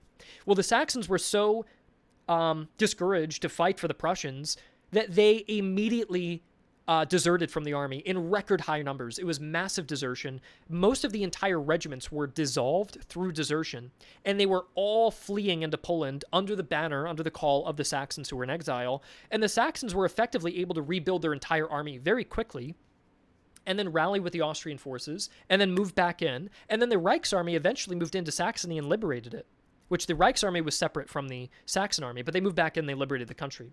So the idea was that the armies in exile, they can't utilize traditional reservist recruitment because their reservists aren't there at the settlements. They're under the occupation. But if they hide out in the countryside and they put out a call, that men will desert from the conscripted regiments and reform that army and reforge it. So that is the feeling I wanted to get across from the Saxons, from a historical perspective. Okay, so going back, but if the Saxons are... Okay, I already read that. See, the auxiliary corps mustering would be like an alternative option somehow. Or go back to mustering, having to be in proximity to a town, and remove the proximity factor for the Saxons. That's an interesting idea. But I suppose, Santi, if you did that, the base level mustering would be completely immobile, and maybe people would find it as a boring mechanic. They would find it a boring mechanic in that way, possibly. I can draw, like, we could experiment with the idea here that the movement is minus 100 again. Minus 100% movement must be by a settlement. But it only takes 5 days, which isn't too long. And you now have the veterancy on the recruit, so it makes it more attractive. And then the Saxons could just be... It could just be, you know... you are no longer immobile while mustering. That could be an option for that. And then the auxiliary corps could just be that mustering raises any unit, not just recruits, but it costs more. So it's just higher risk, higher reward. And so the Saxons are more mobile, but they don't get a reservist bonus. They're just able to travel while mustering. They don't have to stop at a city. And that the auxiliary corps just parks and has a greater ceiling of units they can get. But it would mean that if you were the Christ contingent and you tried mustering, you'd also have to be immobile at like a city or a village to do it. That's an idea. I feel like mustering just makes Army 2 very bland in general, with mustering involved. Yeah, I would be open to changing Army 2 to not be so reliant on mustering, if we think it's just too much overlap. Is that the problem we have? I think it's cool that the base level mustering you can move while doing it, and then auxiliary you park because it's like a bigger deal. You're getting a way bigger unit, so you have to stop to get that huge unit. But it's only for a couple days because the chance is so high. So I think it's better to probably just change Saxony.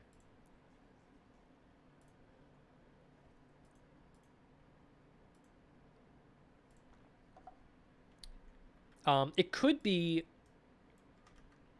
Here's an idea. I have an idea. It could be like... It's less interesting, I think, but daily reservist gain plus 10. And now it is no longer reliant on a stance, but it synergizes with mustering because mustering gains reservists and you gain reservists per day. So if you muster, it's a nice bonus, but you don't have to. It's no longer tied to mustering, but you still get this idea of like passively recollecting your forces. So now it's no longer a mustering bonus, but it stacks with mustering in the same way. So now you can just travel around in force march gaining reservists, for example. It could be something like that. Or we do away with the reservist. We could do away with the reservist gain.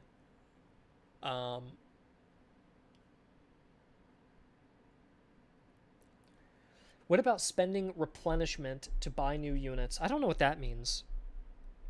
Spending replenishment? You mean spending manpower? Instead of money? That's interesting. But the reservist available at settlements debuff, I guess it could be like, You could go something like this, minus 50% reservists, and then what it costs. I don't know how you would balance that, though. Like, unit costs are 3 times higher, but pay in reservists. So instead of costing 300, a recruit would cost 900, and then you'd pay that in reservists, but there's less reservists available. So it's a little harder to do, but if you can do it, you can get some really good units. Can you slap the vanilla bonus on Saxony? I could see what that looks like. They would have forging. I feel like mustering is starting to get too complicated. When is it getting too complicated? I didn't change it. Do you mean based on the veterancy thing we added?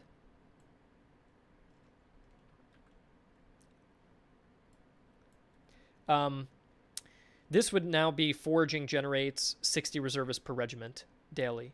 So you can forage, reduce your food, you can get extra visibility, and you can gain manpower simultaneously. So that's an idea.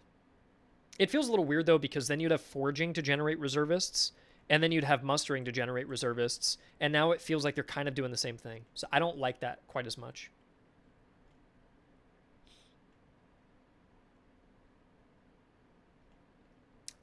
Santi Marks, that's the exact reason. I know you said that's a cool idea because you can choose 2 ways to get reservists. That's the reason I don't like it, is that it feels like they're both trying to do the same thing. And it's kind of a shame if it's like, oh, try out our new mustering system. That's like the theme of this nation, but don't use mustering, use foraging. Now, I don't mind if it's not a mustering bonus. I think it's fine if it's a different mustering bonus, but I wouldn't encourage you to use a different stance. Yeah, I don't know.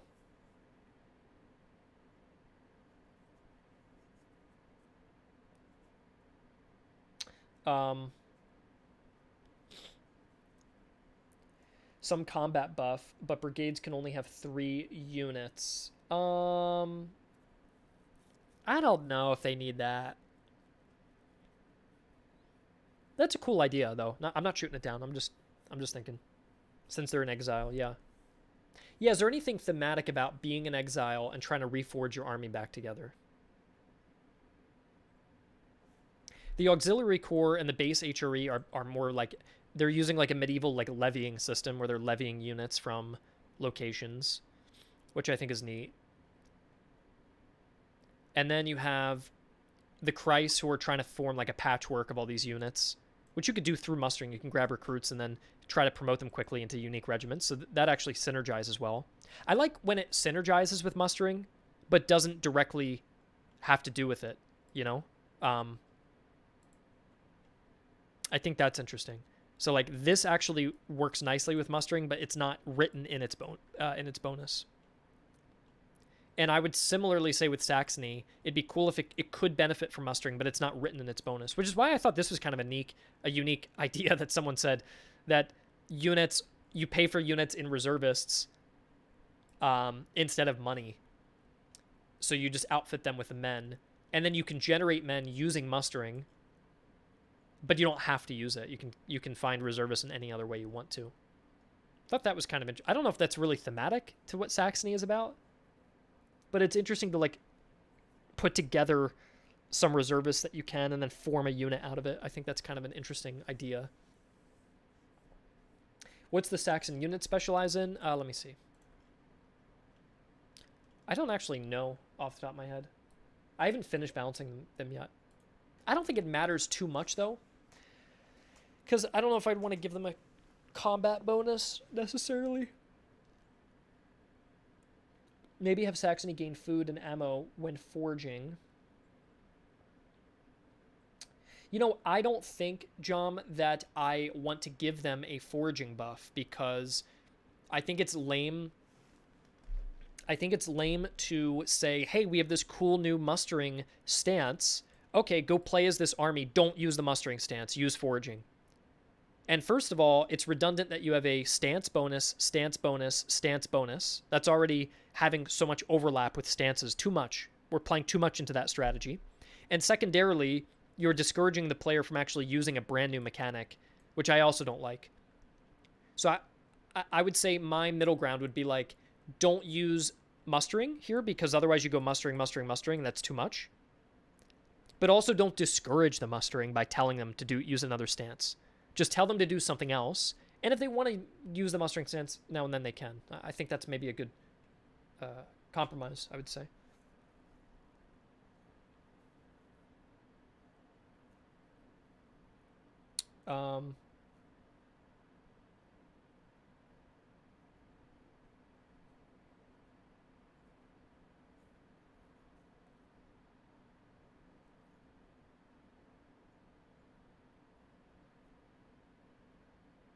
Yeah, I don't know.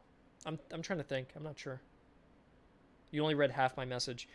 Maybe have Saxony gain food and ammo while foraging. I don't want to do that.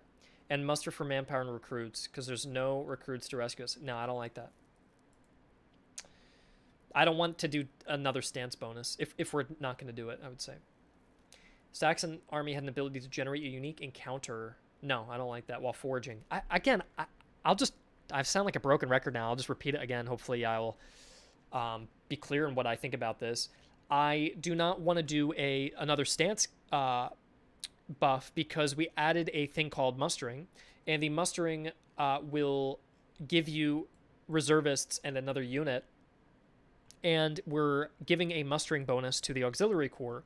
And then if you do another stance bonus, you're adding triple stance bonuses, which means we're back at square one, where everything goes back to stances. Well, what if you don't like playing with stances? Well, now you're screwed, because you have to play into it. So to me, when we were saying before that we wanted to make them more unique, the reason we wanted to do that was so that they would play differently. But if you just slap another stance on them, to me, that removes some of the uniqueness. And then additionally, the other point I had mentioned is that if you encourage them to use a different stance, and then we added this brand new mechanic, then they're not going to use the new mechanic. They're going to use this other stance, which I don't like that it's in conflict with the new mechanic we added. I'd rather just steer them to something else entirely, and then they can muster while using that cool thing, so they can still play into what makes this faction unique. So that's what I would say. What about combining mustering and foraging? Well, I'll say again, what I wouldn't do is, if we have mustering on the national level, and then if we have mustering on the auxiliary corps, and then we have a mustering foraging bonus on the Saxon army, you're playing into mustering 3 times. And if a player doesn't want to play into stances, you're now forcing them to play into a stance 3 separate times. So when we were talking about making the Saxons unique and play into something else, the reason we removed mustering as a bonus for them is to make them focus on something else, so that mustering wasn't focused on too many times in a row. What about a manpower bonus for mustering? Well, again, I'll also say, if we were saying that we didn't want mustering here, it was because we didn't want to force a player to play into mustering 3 separate times, where you'd have mustering here, here, and here. And so we're choosing something different for mustering, so that a player would not have to rely on that stance between so many different army compositions. And so the idea would be to give it something else entirely. Does this make sense? I feel like I'm saying this, but I don't know if you guys maybe just disagree with me, but I don't know. I did Elau, imagine the Saxons can steal a unit after a big battle. I did think about that. I was thinking maybe a unique prisoner reward. That there's a unique prisoner reward which would get you a free unit, but it just feels like that's overlapping so much with a free unit from mustering, a free unit from the auxiliary corps, a free unit from post-battle rewards. I think it's too much again. So I think that is not the way to go. But yeah, you can see how tough this is to try and make this all kind of work. This is why the risky design, it's like, yeah, I don't know.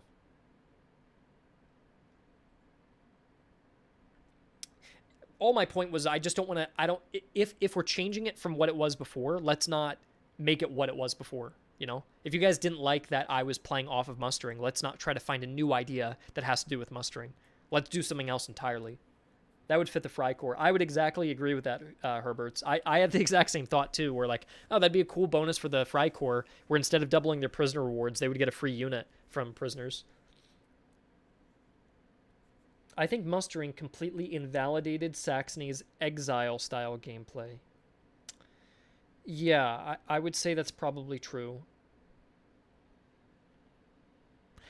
I'm not opposed to what we had before, by the way, where it's like you get a cheaper unit now and then, you get a nice morale buff.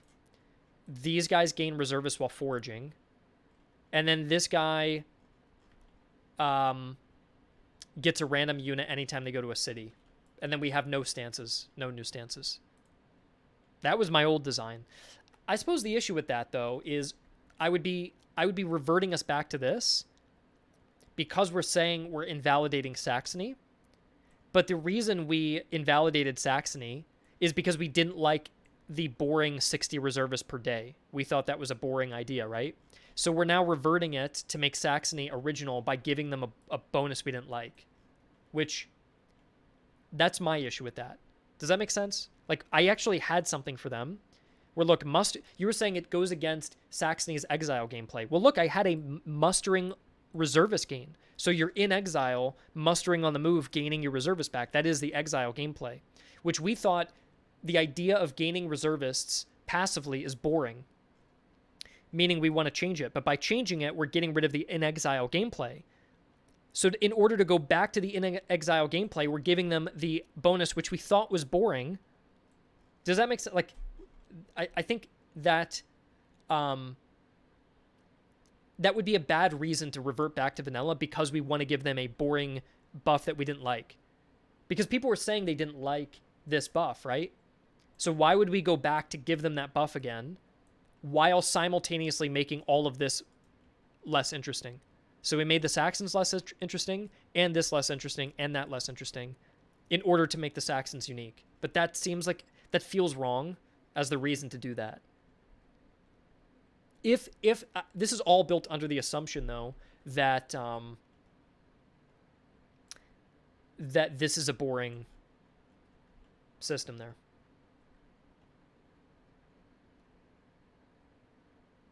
Maybe we could have another round of voting.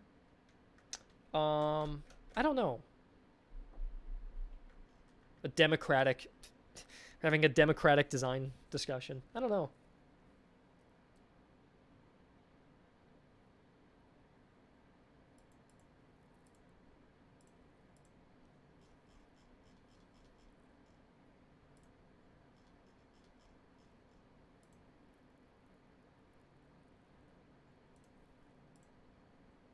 I love democracy. Yeah.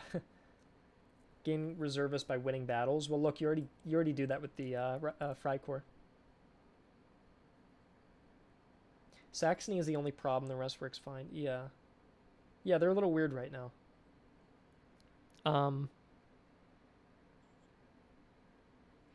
It could be like, gosh. Wasn't the original Saxon thing tied to forging? Yeah, I didn't want to do that though. I explained that like 3 times. I don't want to explain it again. Can spend reservists instead of money to purchase things. I did like that, Fun Police. I thought that was interesting. That they're broke because they can't even tax from their own people. I thought that was a neat idea because, like, this is what I actually had written down, that we never even really talked about this. Maybe it's because people didn't like it, but I had this written before, that units are purchased with reservists but cost 3 times higher. So if normally a recruit costs $325, now that's what, 975 manpower. But you have less reservists at settlements. So you have all this money left over. But you can use mustering. You can use mustering to generate reservists for you. So you can actually still play into mustering, but you don't have to.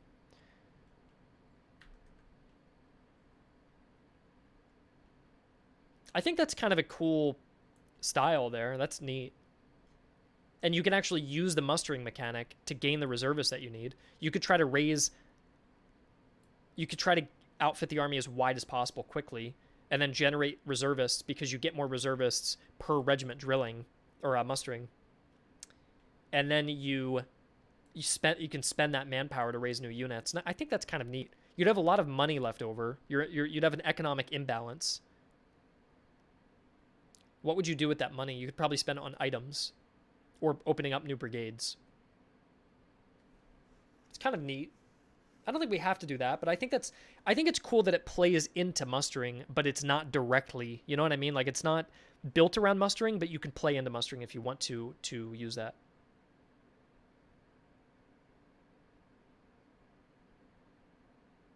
Basically, you muster to get new troops by getting manpower, and then spend money on better gear. Yeah. Put it into the back pocket. Yeah, I agree. I think this is a back pocket idea. I think if we can't come up with anything, I think this is not bad. It is at least very unique.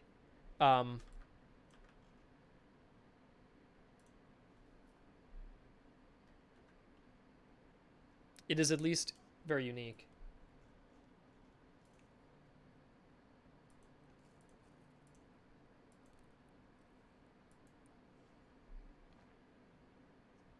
I like this, but reservist purchase would make it too cheap.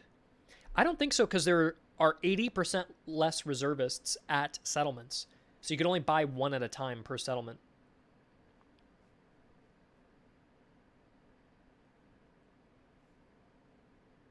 It's a great mechanic, but misplaced for Saxony inaccuracy. Yeah, I guess though, if you're in exile and your country is under occupation, you can't pay money. You couldn't even like tax your own citizens, because your country is under occupation. So you are mustering when you can to try to rally any troops and put together any manpower you can to basically rebuild regiments from scratch. Which that's pretty thematic, that Saxony doesn't have pre-built purchasable units. They have to put together the men to reform these and reforge their regiments, because their country is occupied. They have no way to just put down some money and grab them. So I think that's thematic enough. It definitely doesn't have the playstyle of being out in the wilderness in the middle of nowhere hiding out because you're in exile. I do agree with that part. I do agree with that. If they had so many people flogging to them in Poland, it feels weird that you have to pay more reservists for a unit that is meant. Yeah. You have a choice of either getting reservists by battle or mustering. You can buy reservists in cities, but they only make you replenish some troops. Yeah. Maybe keep it simple. Have them passively gain reservists, but cannot buy manpower. So you need a lot of manpower, and you're incentivized to muster. I think, though, people didn't like that because it didn't feel as much like a playstyle. It felt like a Prussia right now gains free manpower every time it stops at a city or a settlement, which is very basic. It's not even very interesting, but it's nice because it's a good learning composition. And perhaps it's uninteresting to get a DLC, which is free, by the way, but perhaps it's uninteresting to get a DLC and it has an army whose purpose is just gaining reservists, but it just does it slightly differently to Prussia. And perhaps that's not very interesting. I really like the patchwork idea. I even like the high risk, high reward, big bets idea. I think both of those play into like the gambling. I think those are nice. I think Saxony is just in an awkward spot at the moment.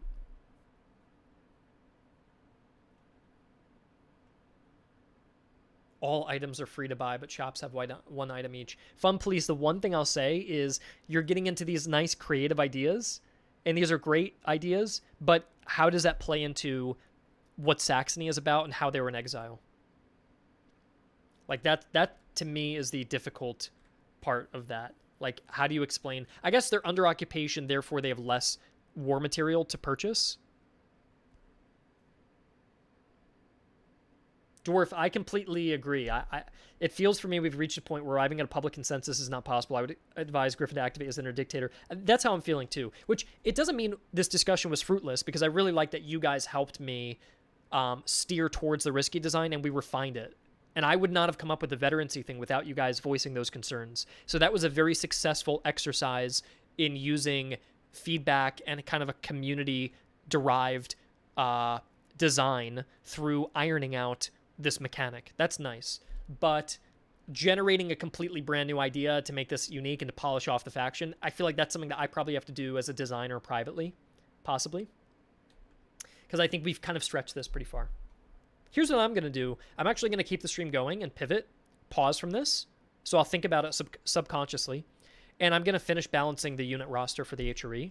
And we can do that while the stream's running. So I think that, to me, seems like a good thing. Because I like, if you're ever getting stuck, you've got to pause and then work on something and then come back to it. And then you've got a fresh mind. So I think I've even reached a wall a little bit where I want to work on this.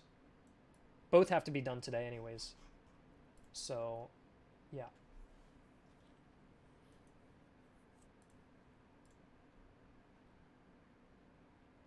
Can I just ask though, do you guys like the refinements we did? Are you very happy with this? Or is there anybody who that's the only consensus I care about, is that we like mustering, because it's a lot of work to put in the game. So if you think that's a really cool mechanic and it's going to be fun to try out, then I will put it in. But if you're like, it's okay, but if it's 10% enjoyment for 200% extra work, that's not good. If it's like, oh, this is a really fun mechanic and it's worth the time, then we will absolutely do it compared to that. But I want everyone to be excited, they're happy about it, and then we will make it. And then I can refine Saxony and find a niche for them. Makes the HRE unique, right? Yeah.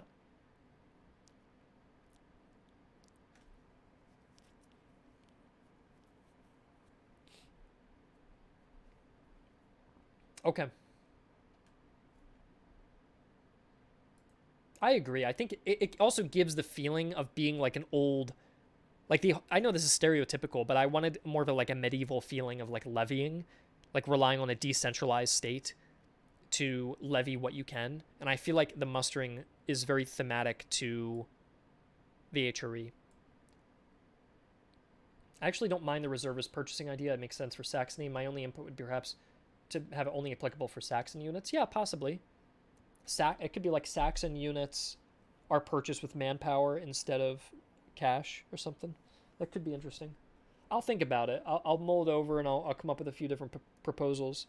My last question is that, are you guys okay with mustering replacing drilling?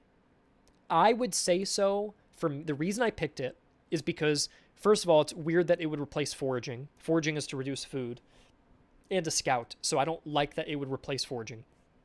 Secondly, force march is so integral, you've got to keep it. So really, either you add, or you replace drilling, or you replace raiding. The issue with replacing raiding is there are objective types, like mission types, tied to raiding. And raiding is like a really important part to knock out certain cities and build your economy up. So I think that's got to stay. Drilling replenishes men for you, and mustering replenishes men. So they already have overlap, which is a problem to me. And drilling is also to create unit professionalism, but we don't want to do that for the HRE, which is also like, yeah, I don't know. So to me, that's why I wanted to replace drilling. The alternative would be to create an additional stance. But again, if mustering does army replenishment, which I like that mustering can like rebuild the army faster, that would also conflict with drilling, which also does army replenishment. And I like that this is like, you're losing out on drilling, but you've got this new mechanic to work with. So I think that is interesting to me. Okay, I just want to ask, yeah.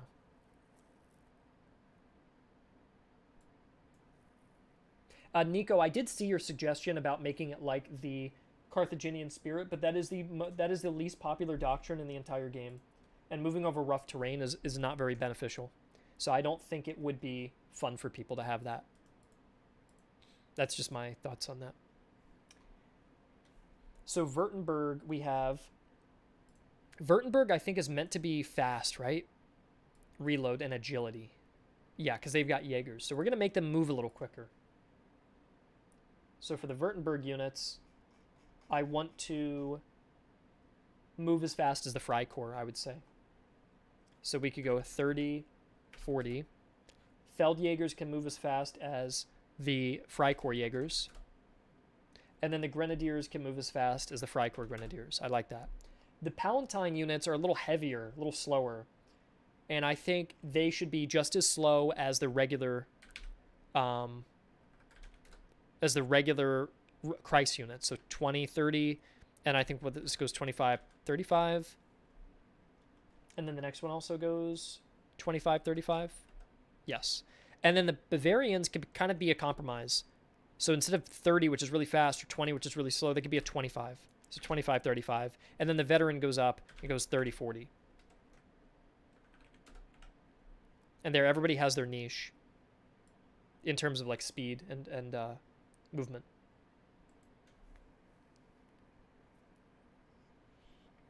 In terms of morale,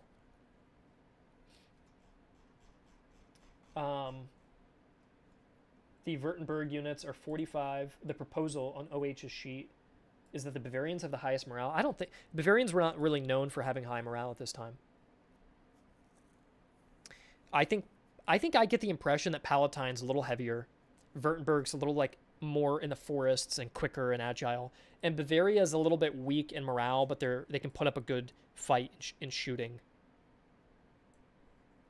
And so I want to give them maybe like French morale, which would be more like a 35 on the Fusilier and a 40 on the veteran.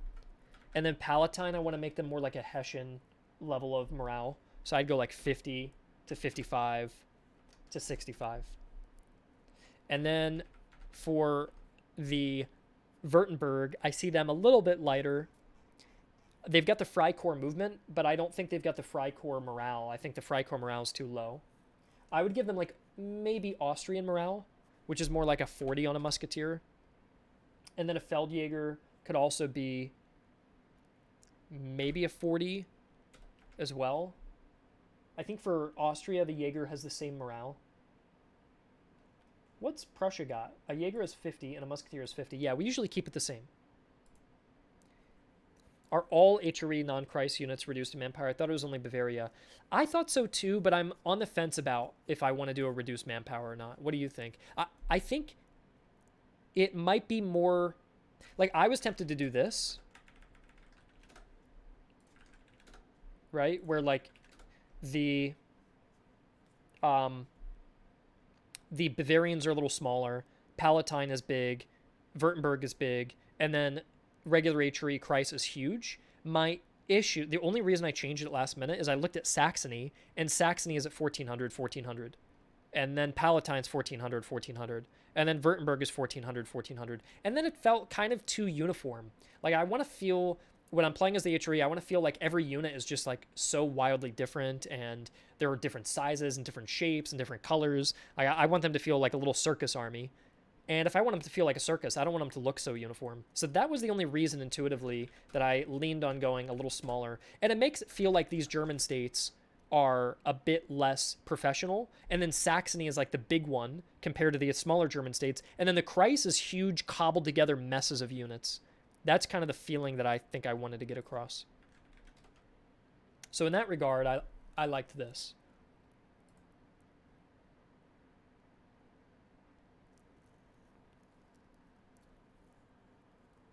Keep the Palatine. I could make one of these have 1400 like that, and then Württemberg and Bavaria could be smaller, and the Palatine could be a bit heftier.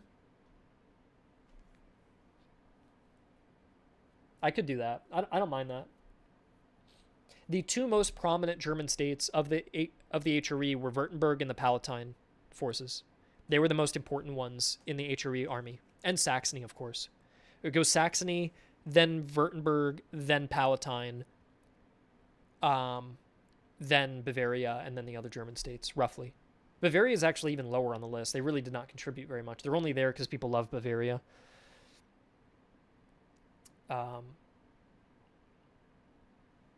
yeah, this doesn't look too bad. It creates more variety within the tree, the top tree here. So we could do that. All right, what were we working on? We were doing the morale for a Württemberg Jaeger, which we gave them 40, and then the morale gain should be 15, or should be, yeah, it's about 15. So we'll go 55. Stamina should be pretty decent on these guys. I would even say they would match the Kreis, because the Kreis have good stamina. I'm going to match that. So we're going to go 50. And I believe that The Jaeger stamina is 50. Musketeer. It goes up by 5, so we're going to go 55 here. And then the Grenadier.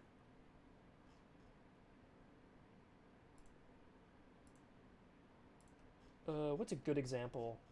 Maybe a British Jaeger. It's 55. Gosh, what do I typically do? How about the French? Chasseur is 55.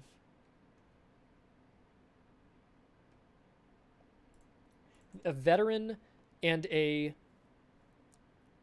What I typically do is I make it so the veteran and the Grenadier have the same stamina, I believe.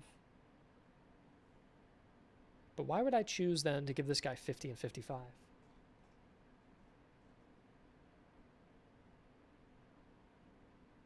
Looks like I make the Grenadier have slightly higher stamina typically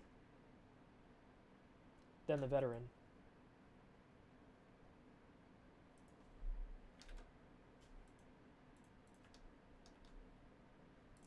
That seems like what I typically do. Let me check. How come the Palatine Grenadiers have 400 less? They shouldn't. I was just messing with the numbers now. They shouldn't. That's a good catch. Sorry, I'm just looking at how I typically balance this. I'm just trying to keep everything consistent. There we go. Yeah. This is my sheet. No, I was on the wrong sheet. Wrong sheet. That confused me.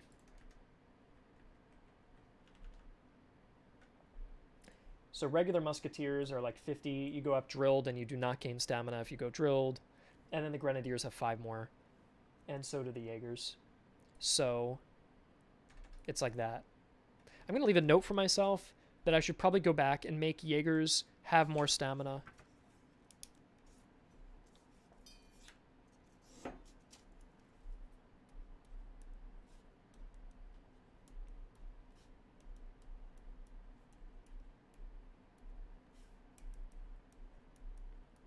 I think it makes sense that the Jaeger should have 5 more stamina than the Grenadiers. So I'll go back at the end and probably adjust that. For now, though, this is consistent with the other faction design. Palatine Musketeers are a little heavier. I think they'd actually have very low stamina. And so I would go like 40, 40, and 45. And then Bavarian can be a little bit more agile. We got 55 on a Grenadier, 55 and 45. Let's just go 50 here and 45. And then in terms of reload, I think if their morale is low, I think the Bavarians can fire quickly and accurately. I think that's what we want to do.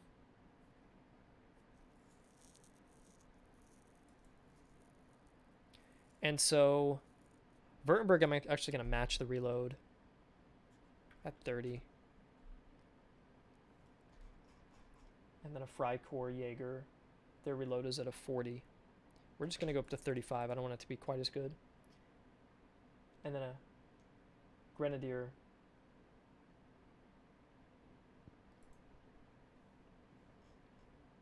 Let's see. They usually have 5 higher. So it'd be 40 and 35 for the reload. For a Palatine, I think it'd probably be a little slower. They're a little heavier. Let's check out what I have for the Hessians. Hessian reload actually was pretty good. Let's give them Hanoverian reload, which would be more like a 25, 30, 30. Yes, that's correct. And then Bavarian, I wanted to be a little bit quicker. So the veteran is going to be at 35. And the regular is going to be at 30.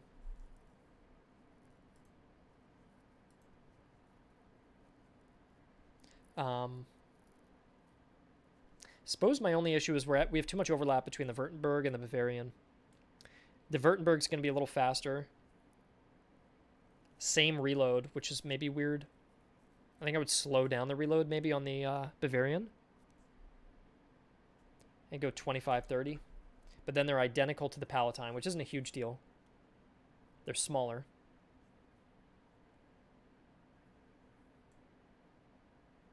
You know what I could even do is actually drop these guys down, make them feel even heavier. So Palatine isn't very good at reloading. And now Württemberg is the best reload. And then I'd say Bavarian accuracy can be better than the Württemberg one, but the Württemberg has better reload and movement and stamina, right? Yeah. So they're just going to be faster at rattling stuff off, but Bavaria is going to be a little slower, but hit their targets a little more consistently. And so a Württemberg, I'd probably base him off of like a French Volontaires, which would be more like a 20 on a musketeer. Actually, no. One could also be better in melee. Definitely. We're going to get to the melee to differentiate them as well. I would do... Whose accuracy do I want to base it off of? Maybe like a Hanoverian. I think the Hanoverians have good accuracy. Yeah, I like them. We'll do 25. A Feldjäger, we'll go 45. It's probably too high, but I'll come back to it. And then go 25 again. I believe that's correct. Okay, I did spot an inconsistency.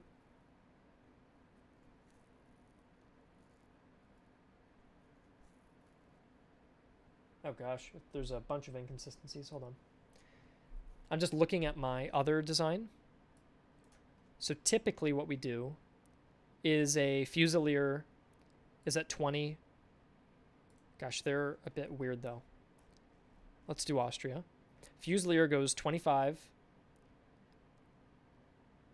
35, 30. So it's 25, 30, 35. So it goes 5 for the Grenadier and then another 5 for the drilled.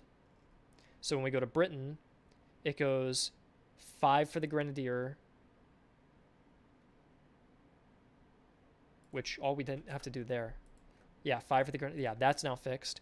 For the Hanoverian, this needs to go up to 30. There we go. And then for this, 20, 25, 30. Yeah, that's correct.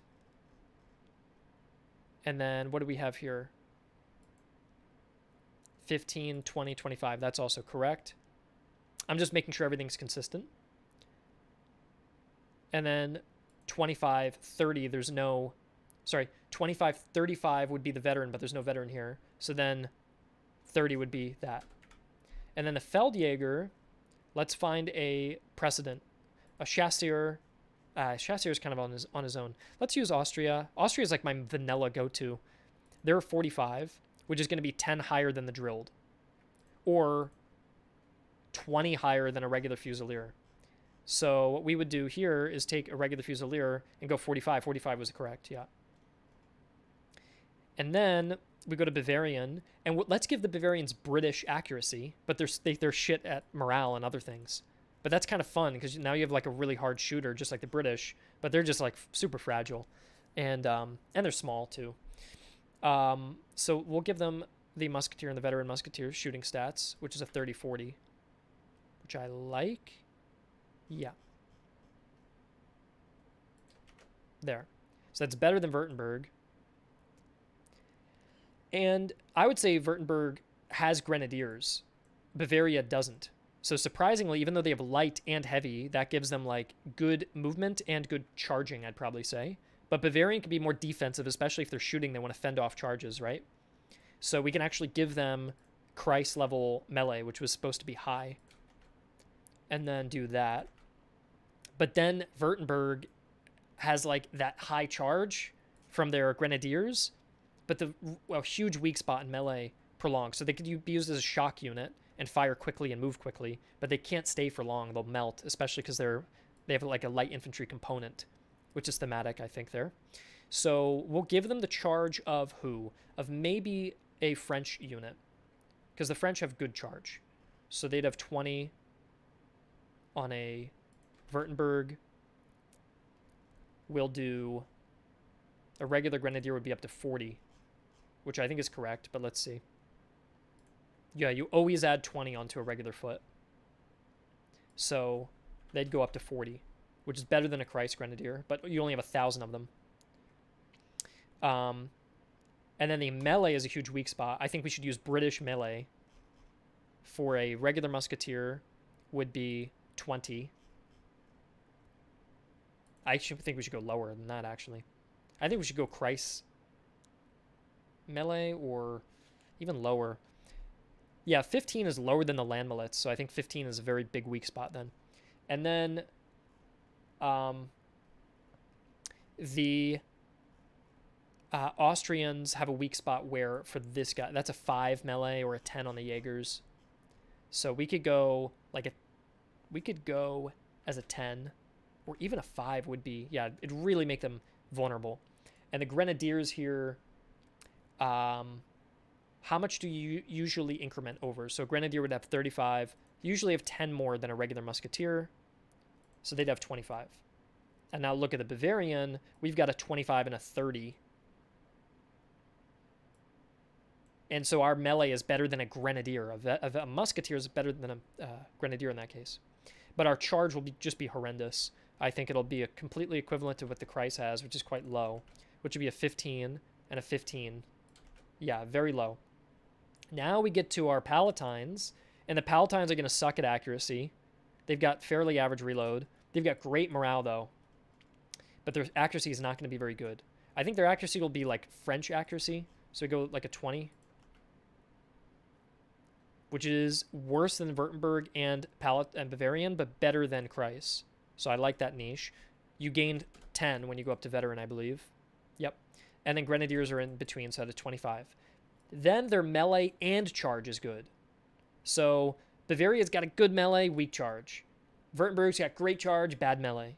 Palatine, we got both. And we got numbers, so we can really hit you hard. And we have no weak spot. Like, this is your definitive charging unit then. And so we'll give him the melee of a Bavarian and the charge of a Württemberg. So you can kind of blend those. And then with a Veteran Musketeer, you always go up 5 in melee, but your charge stays the same. And with a Grenadier, you always add 20. And with a melee, you always add 5, I think. Let me see if that's right. You always add 5, yeah. So there. If you grabbed a Palatine Grenadier, you've got 10 higher melee than a Württemberg plus higher morale. And you've got the same charge. But yeah, no, I think this is good. I think having the same charge is fine, actually, because you have 200 extra dudes plus the extra morale. So if anything, it kind of overshadows Württemberg. But Württemberg's got higher stamina, higher accuracy, higher reload, higher movement, way better movement. So there, you kind of have like your choice between something a little heavier and slower or something that's able to do more hit and run, but it's got a weak spot in staying in a prolonged melee. Especially because that morale and lack of the low morale, low melee combo is hard for it to last long. And lower numbers on top of that, of course. So I think that is my design there. And for Saxony, we now have to come up with another niche for Saxony. OH said that a Saxon Musketeer would have like a 20 reload, 25 accuracy. So he wanted that lower than a Württemberg, lower than a Bavarian, or same as a Bavarian. Bavarians have a lot, like 45 accuracy on a Veteran. What do we have? 40. Would 45 be higher than a Brit? I think that's maybe a bit much. Yeah, I don't know if the Bavarians should shoot better than a British. I don't really love that. Especially because I gave them some other bonus, right? We gave them decent melee stats. And their stamina's not bad either, is it? Compared to a British, yeah, higher stamina. So yeah, I don't think they need that. I think the British are good to specialize in shooting.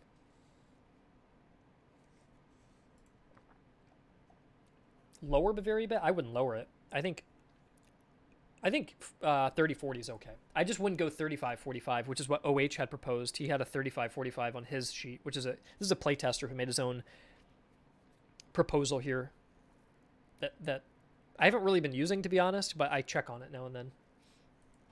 What about Saxons shooting slow but accurate? That's what we have for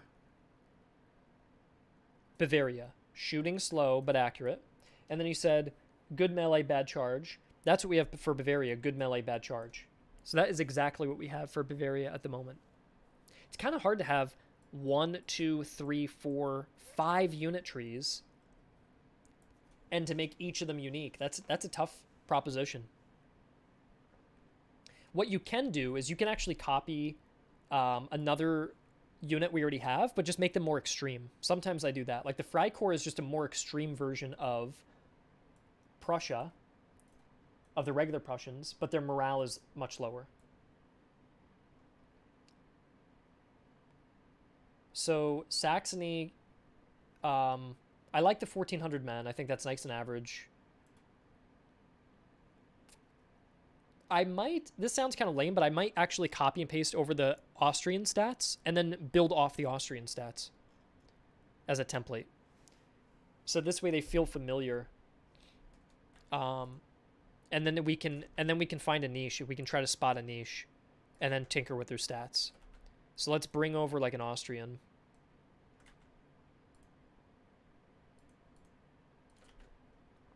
There, that's an Austrian.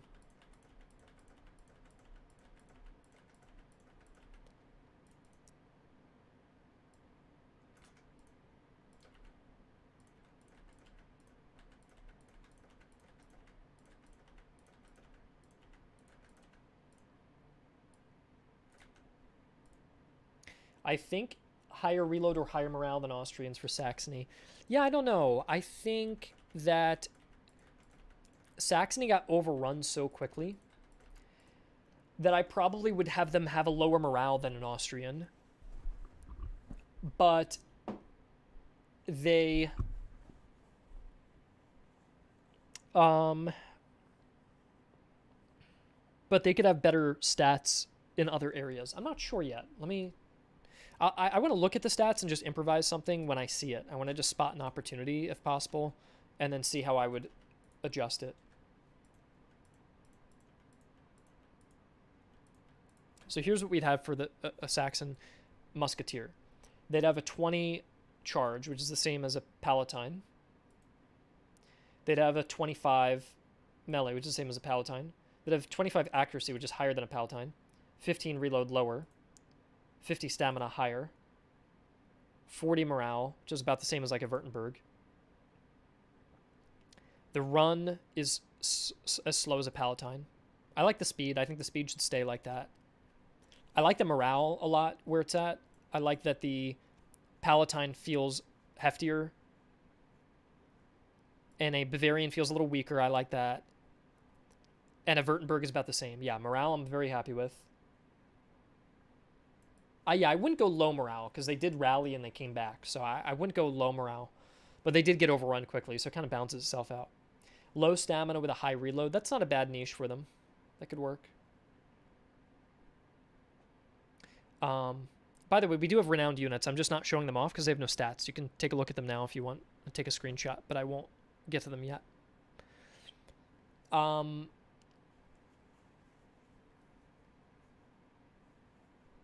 Yeah, stamina, we've got a 45, which is pretty much that of a Kreis, which is pretty high, right?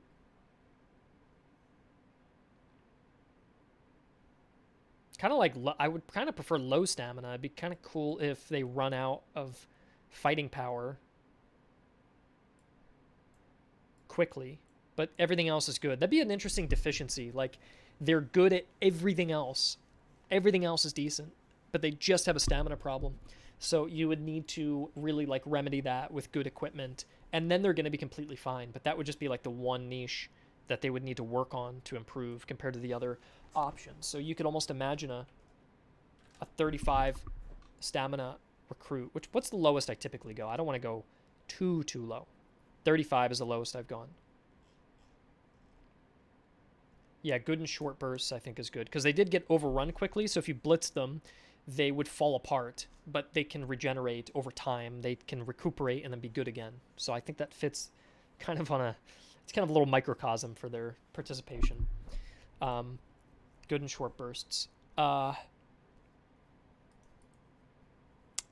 they won in the long game. Well, they didn't win, but I mean, technically Prussia didn't win the war. They only won because Russia backed out. But realistically, Prussia should not have won that. But anyways, it's a separate story. Anyways, let's do the stamina. Stamina, how does it increment? It usually goes up to a musketeer. So up. And then it stays at a veteran. And then it goes up one more on a grenadier. So it looks like they have the worst stamina. They have Palatine level of stamina.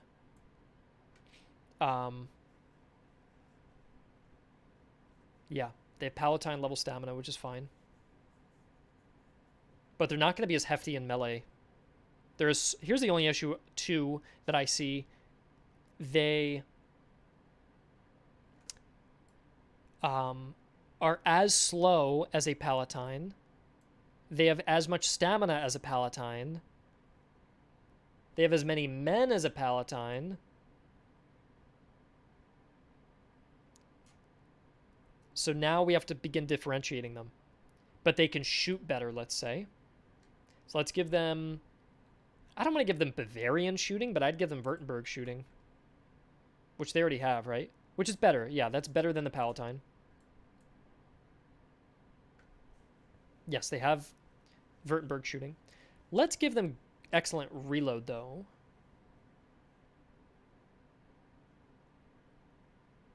Do I want to do that? Musketeers 30 here, 30 there. Let's bump all this up by 5 at least.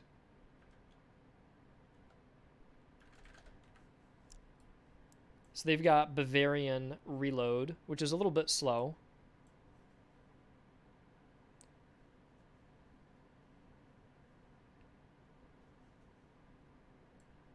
And then the melee... I'm just trying to make sure they're different. Like, a Palatine Musketeer is at 50 morale compared to 40. So you got slower morale, or lower morale. Movement speed's identical, so that doesn't matter. The stamina is identical. So right now you're just worse. Your reload is identical, so you're still just worse. Your accuracy is a little bit better. Your melee is identical. Your charge is identical. So they definitely have way too much overlap at the moment. So they need something to make them just a bit stronger. I wouldn't mind if they were faster, because they have Poland and the Polish cavalry and everything. So I don't mind making them a little quicker. So let's go... Especially because they're right now the exact same speed as the Imperials. Let's bump them up. This way they don't feel as hefty as the Palatine troops. There. They're a little bit faster now. Not as fast as Württemberg, but as fast as Bavaria, which I like. I like the lower morale, but it could be a bit higher. I don't like how it's identical morale to an Imperial recruit. That doesn't feel right. So I'd go like that. 60. That's nice. No Grenadier in the faction has 60 morale, so this actually fills its own niche. I like that. That's better. Stamina being low is perfect. We're going to keep that the way it is. 20 on a Musketeer. 25 on a Bavarian. 20 on a Palatine. 30 on a Württemberg. 30 on a Kreis as well. So their reload stats are not very good. We could bump it up to 25.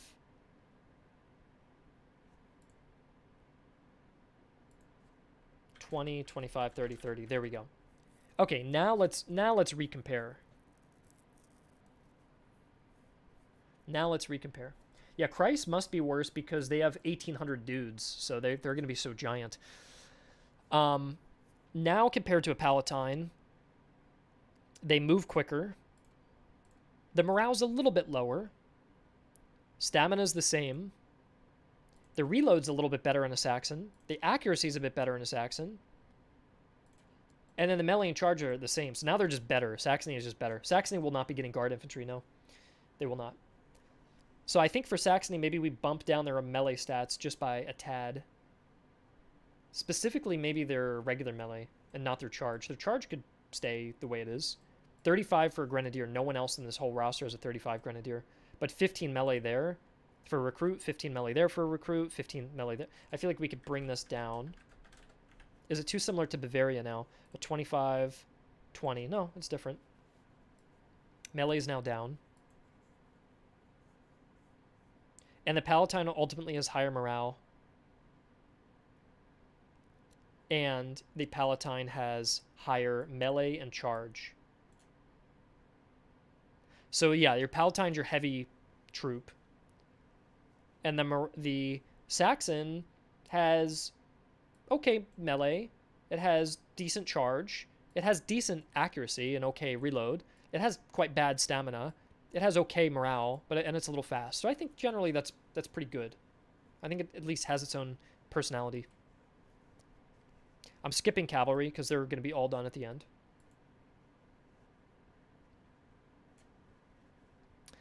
Yeah, I agree, Windy. I think that's a good assessment. Is that you hit quick before you get worn out. I don't know if that's going to be truly felt in their playstyle because they have a 40 stamina on a musketeer. Palatine also has a 40 stamina musketeer. And who else has one? Russia has a 40 stamina musketeer. So it's not that uncommon. Unless I lower it again. But let me check the thresholds, because if you now go down to... If you go any lower, they're going to start a battle tired. Yeah, if you go... They would start a battle winded if they went any lower, which you wouldn't want. That'd be weird that they're deploying winded. You don't like... I don't like that, typically. So I think this is fine. It's still unique enough, though. I could even raise the Palatine stamina just a little bit, up to 45 and 50. 65. Is that as good as the Swiss? 65, yeah. 50 stamina, 45. No, it's got to have lower stamina than the Swiss. The Swiss should be able to outlast them. A 25-30. What have we got here? A 25-25. So only a little bit worse. And then a 25-30. A 20... A way better melee and charge. So the Swiss actually kind of loses to the Palatine. It seems.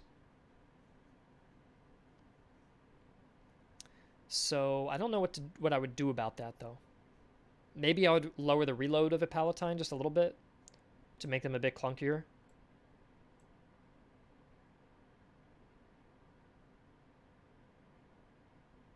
Because they have good accuracy, actually. I could also lower the accuracy instead. Their musketeer would be brought down to a 15, which is identical to a Kreis. I'm kind of tempted to just kill their reload a little bit. Like that. Just because they have 65 morale is excellent. That's the best morale in the whole army, and that usually means it's going to end up like in a Swiss situation. Now they're 20, 25, and so compared to a Swiss Grenadier is 25-30. That's better. So a Swiss can outshoot you, and then they can outcharge a Swiss by far. So I think that's a good balance for them. That feels better to me. Now we have the Saxon artillery. Saxon artillery should be based very similarly on Austrian artillery. Almost identical at first, and then we'll change it up. In fact, I wouldn't even mind if it was pretty much truly identical, because they have the same kind of format for their artillery, and it's just as good.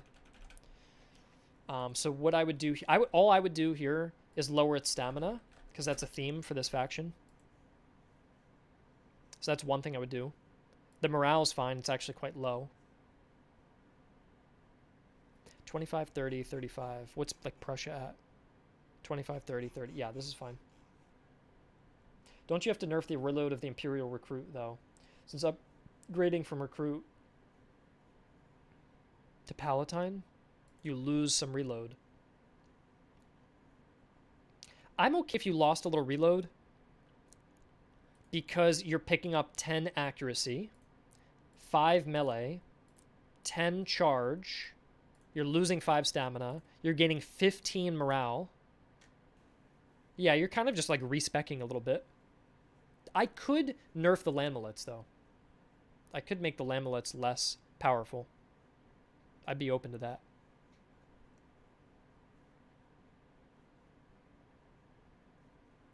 I just don't like how the Palatine ends up being more powerful than the Swiss, and I'm not a fan of that. I don't like that, really.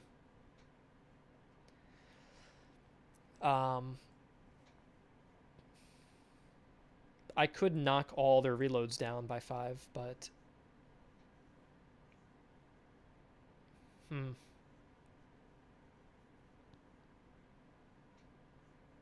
I think the morale gains you get, like, they become almost as good as Swiss, so you lose kind of the specialization in the reload and everything, but I think that it ends up being fine. Because that morale is so embarrassingly bad. Like, to go from 35 Lamellets to eventually getting up to 65 on a Grenadier is such a huge step. Plus, you're not losing that much manpower.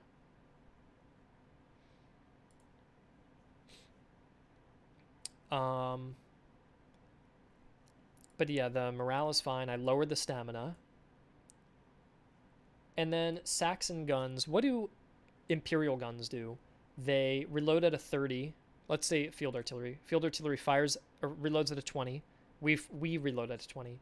They fire at 25 accuracy. We have 35, which is so much higher. That what I may even just consider then is perhaps just going 25, 15, 25. So they reload a lot slower. But this accuracy is just as good as the Austrian. So they would be identical to the Austrian, but they have a little less reload and a little less stamina. Which I think is good. It's kind of like a little bit of a knockoff Austria. Because they shouldn't be as good or just like equal to them. I think Austria should be the king of artillery. So I think that's fine. This is still very impressive to go up to 40 accuracy for an artillery battery. That's still very good. Not a lot of factions get that. France goes up to 15, for example. Britain can only get up to 30. Russia can get up to 45, but their reload is horrendous. So I think that looks good. They can just be a cheaper Austrian-style artillery. And then we have all the cav, and I'm not ready to balance cavalry yet. I'll probably do that tonight. But that is my design for the Reichsarmee. And then we can rebuild our unit data. And I can see them in game.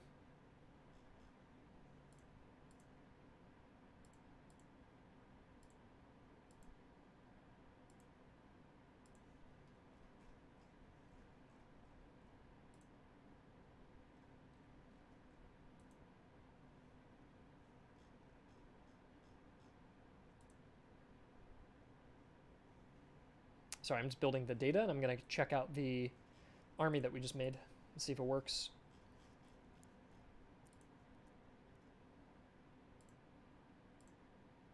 Is there going to be a demo for the HRE? No, there will be an open beta, so I guess yes.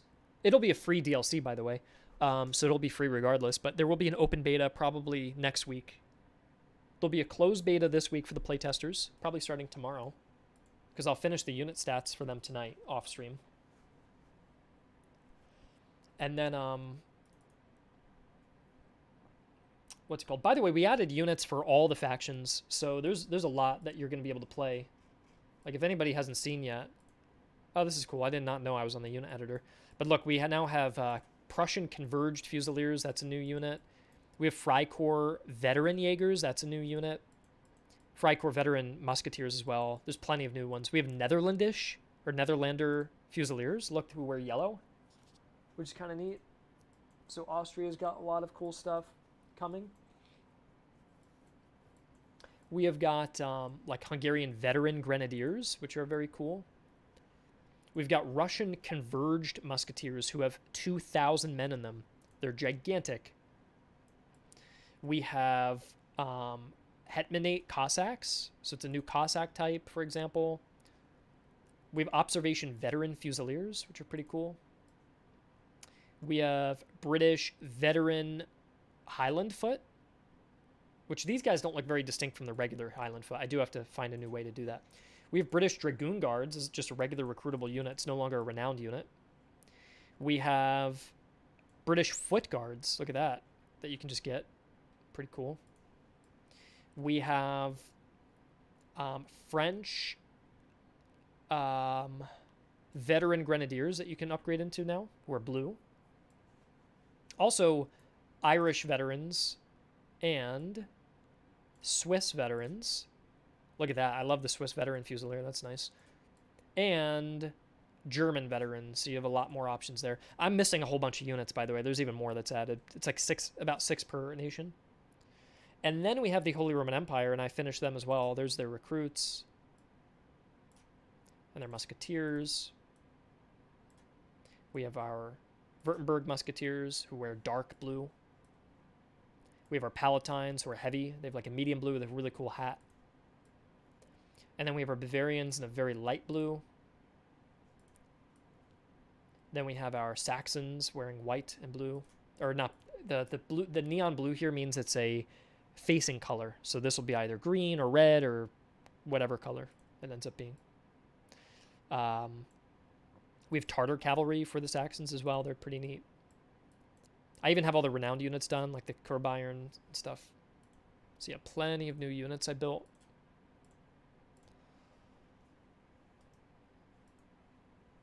But yeah, for whatever nation you like, if you like Scots, Irish, Hungarian, Grenzer, whatever unitary, you've got new units pretty much. There we are for the HRE. Why are the Christ Musketeers using worn muskets? Why is that the case? Because Christ Musketeers use Neustadts. So did I not build the game data correctly?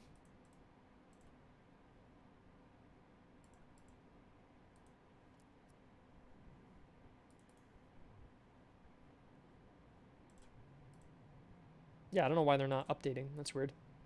Then we have our Saxons. You can see there's where the facing color got changed. Then we've got our auxiliary corps. This is pretty cool, seeing the 3 units kind of lined up next to each other. Yeah, my unit data is not building. Look, it's 0, 0, 0, 0, 0. Why is that not working?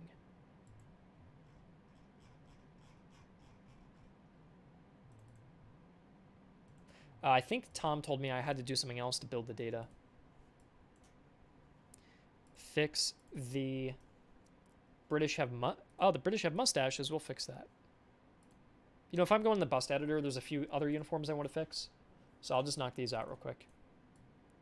British.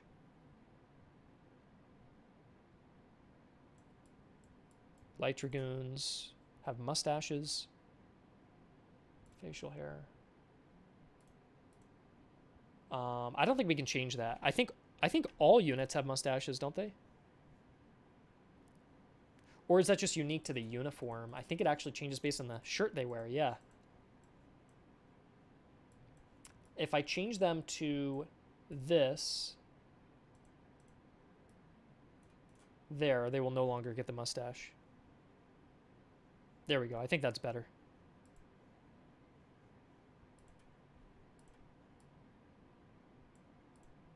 Same with them, right? This one I don't think I can really fix.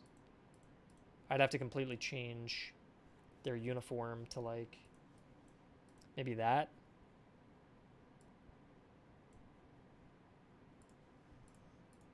British Dragoons, 7 years war. It depends on the shirt they're wearing. It's kind of a weird system we have, but that's Varborg, a Dragoon there. So there's no, you have no, that's why I picked this, because it has no lapels. You don't want lapels on it. So the other option would be that, but that has a mustache, that has a mustache. Just about everything does. So I think you're kind of out of luck. The only thing that's mustacheless are like Highland uniforms. This would actually be perfect, but it has a kilt. So unfortunately not. I could do this, but it wouldn't be accurate. It doesn't really look like the uniform at all. And these have mustaches too. And it doesn't really look like the uniform either. I think they have to stay the same. The Light Dragoons, though, I can change that out. And that matches the other style a bit better as well. I think that's fine. That's a good compromise. But yeah, unfortunately, it's just a limitation.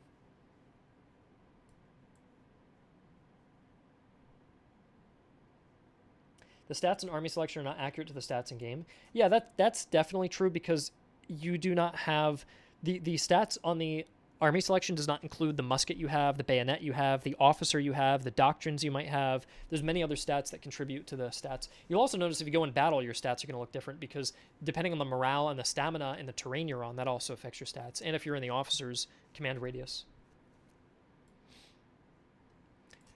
I also wanted, though, to make the... I found the Highland Foot, I think, okay, so the bonnet is like blue, white, and blue. How do we make this guy look more basic? Maybe it's just white.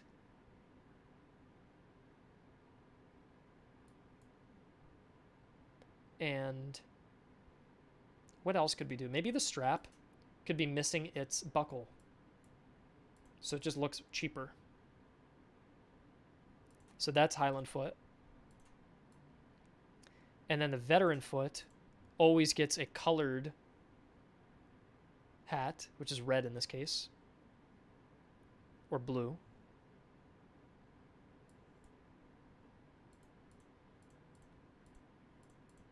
Yeah, red or blue. What did I have before? I think I had red, blue, or white. I think the red just looks better, though. Let's just do that. Now you have the bucket with a cross belt. I think that's nice. Did I say bucket? You have a buckle and a cross belt. So I think that looks good. And then compare that here. You're just missing the buckle. And I think that's good enough. Change it back to how it was. It's weird you're saying that's a weird looking uniform because that's the standard uniform all British soldiers wear. This is what they wear. This is the exact lapel style of the 1750s. So for me to change the light dragoons to use the correct lapel style, it's actually totally fine.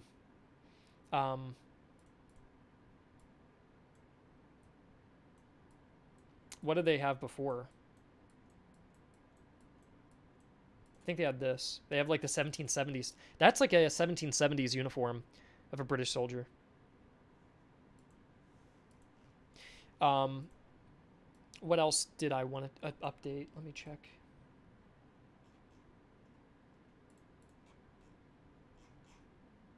I have it in my workspace.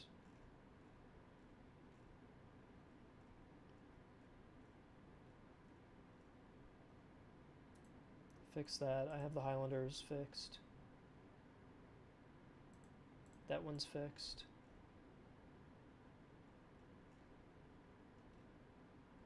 Yeah, no, all my other problems are fixed, it seems. Okay. Let me just double check the French Royal Grenadiers that I removed their hat. Yep, I did. They have the lapel. Is that the wrong hat color? It is. There. Okay.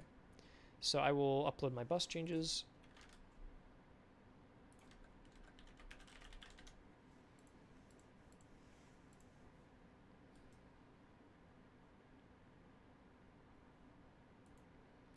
And, yeah, I think that's about it.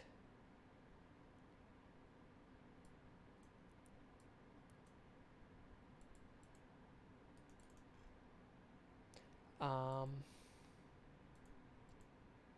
think that's it for now, guys. I think I will probably spend the rest of the stream, or I'm sorry, rest of my day working on getting these doctrines finalized here, and then finishing the unit design for cavalry. And I think I'll do that off stream because I think that'll require more focus. So I'm gonna hop over and do that now, and I will see you guys later. If you're a playtester, there should be a beta out tomorrow. Worst case scenario, it's Thursday. It probably won't include everything. I won't be able to get everything done, but you may be able to play as the HRE. We'll see. We'll see. And then in open beta, we'll probably start sometime next week, maybe like Monday. And then the update should be out on the 18th of December. That's my plan, is the whole update is out on the 18th. We have a day for hot fixing on the 19th, and then we're gone for 2.5 weeks. And there's no hot fixes or anything. That's why we're going to do basically 2 weeks of playtesting first. Because once it's out, we're gone. And that's the plan. All right, guys. I will see you, and take care.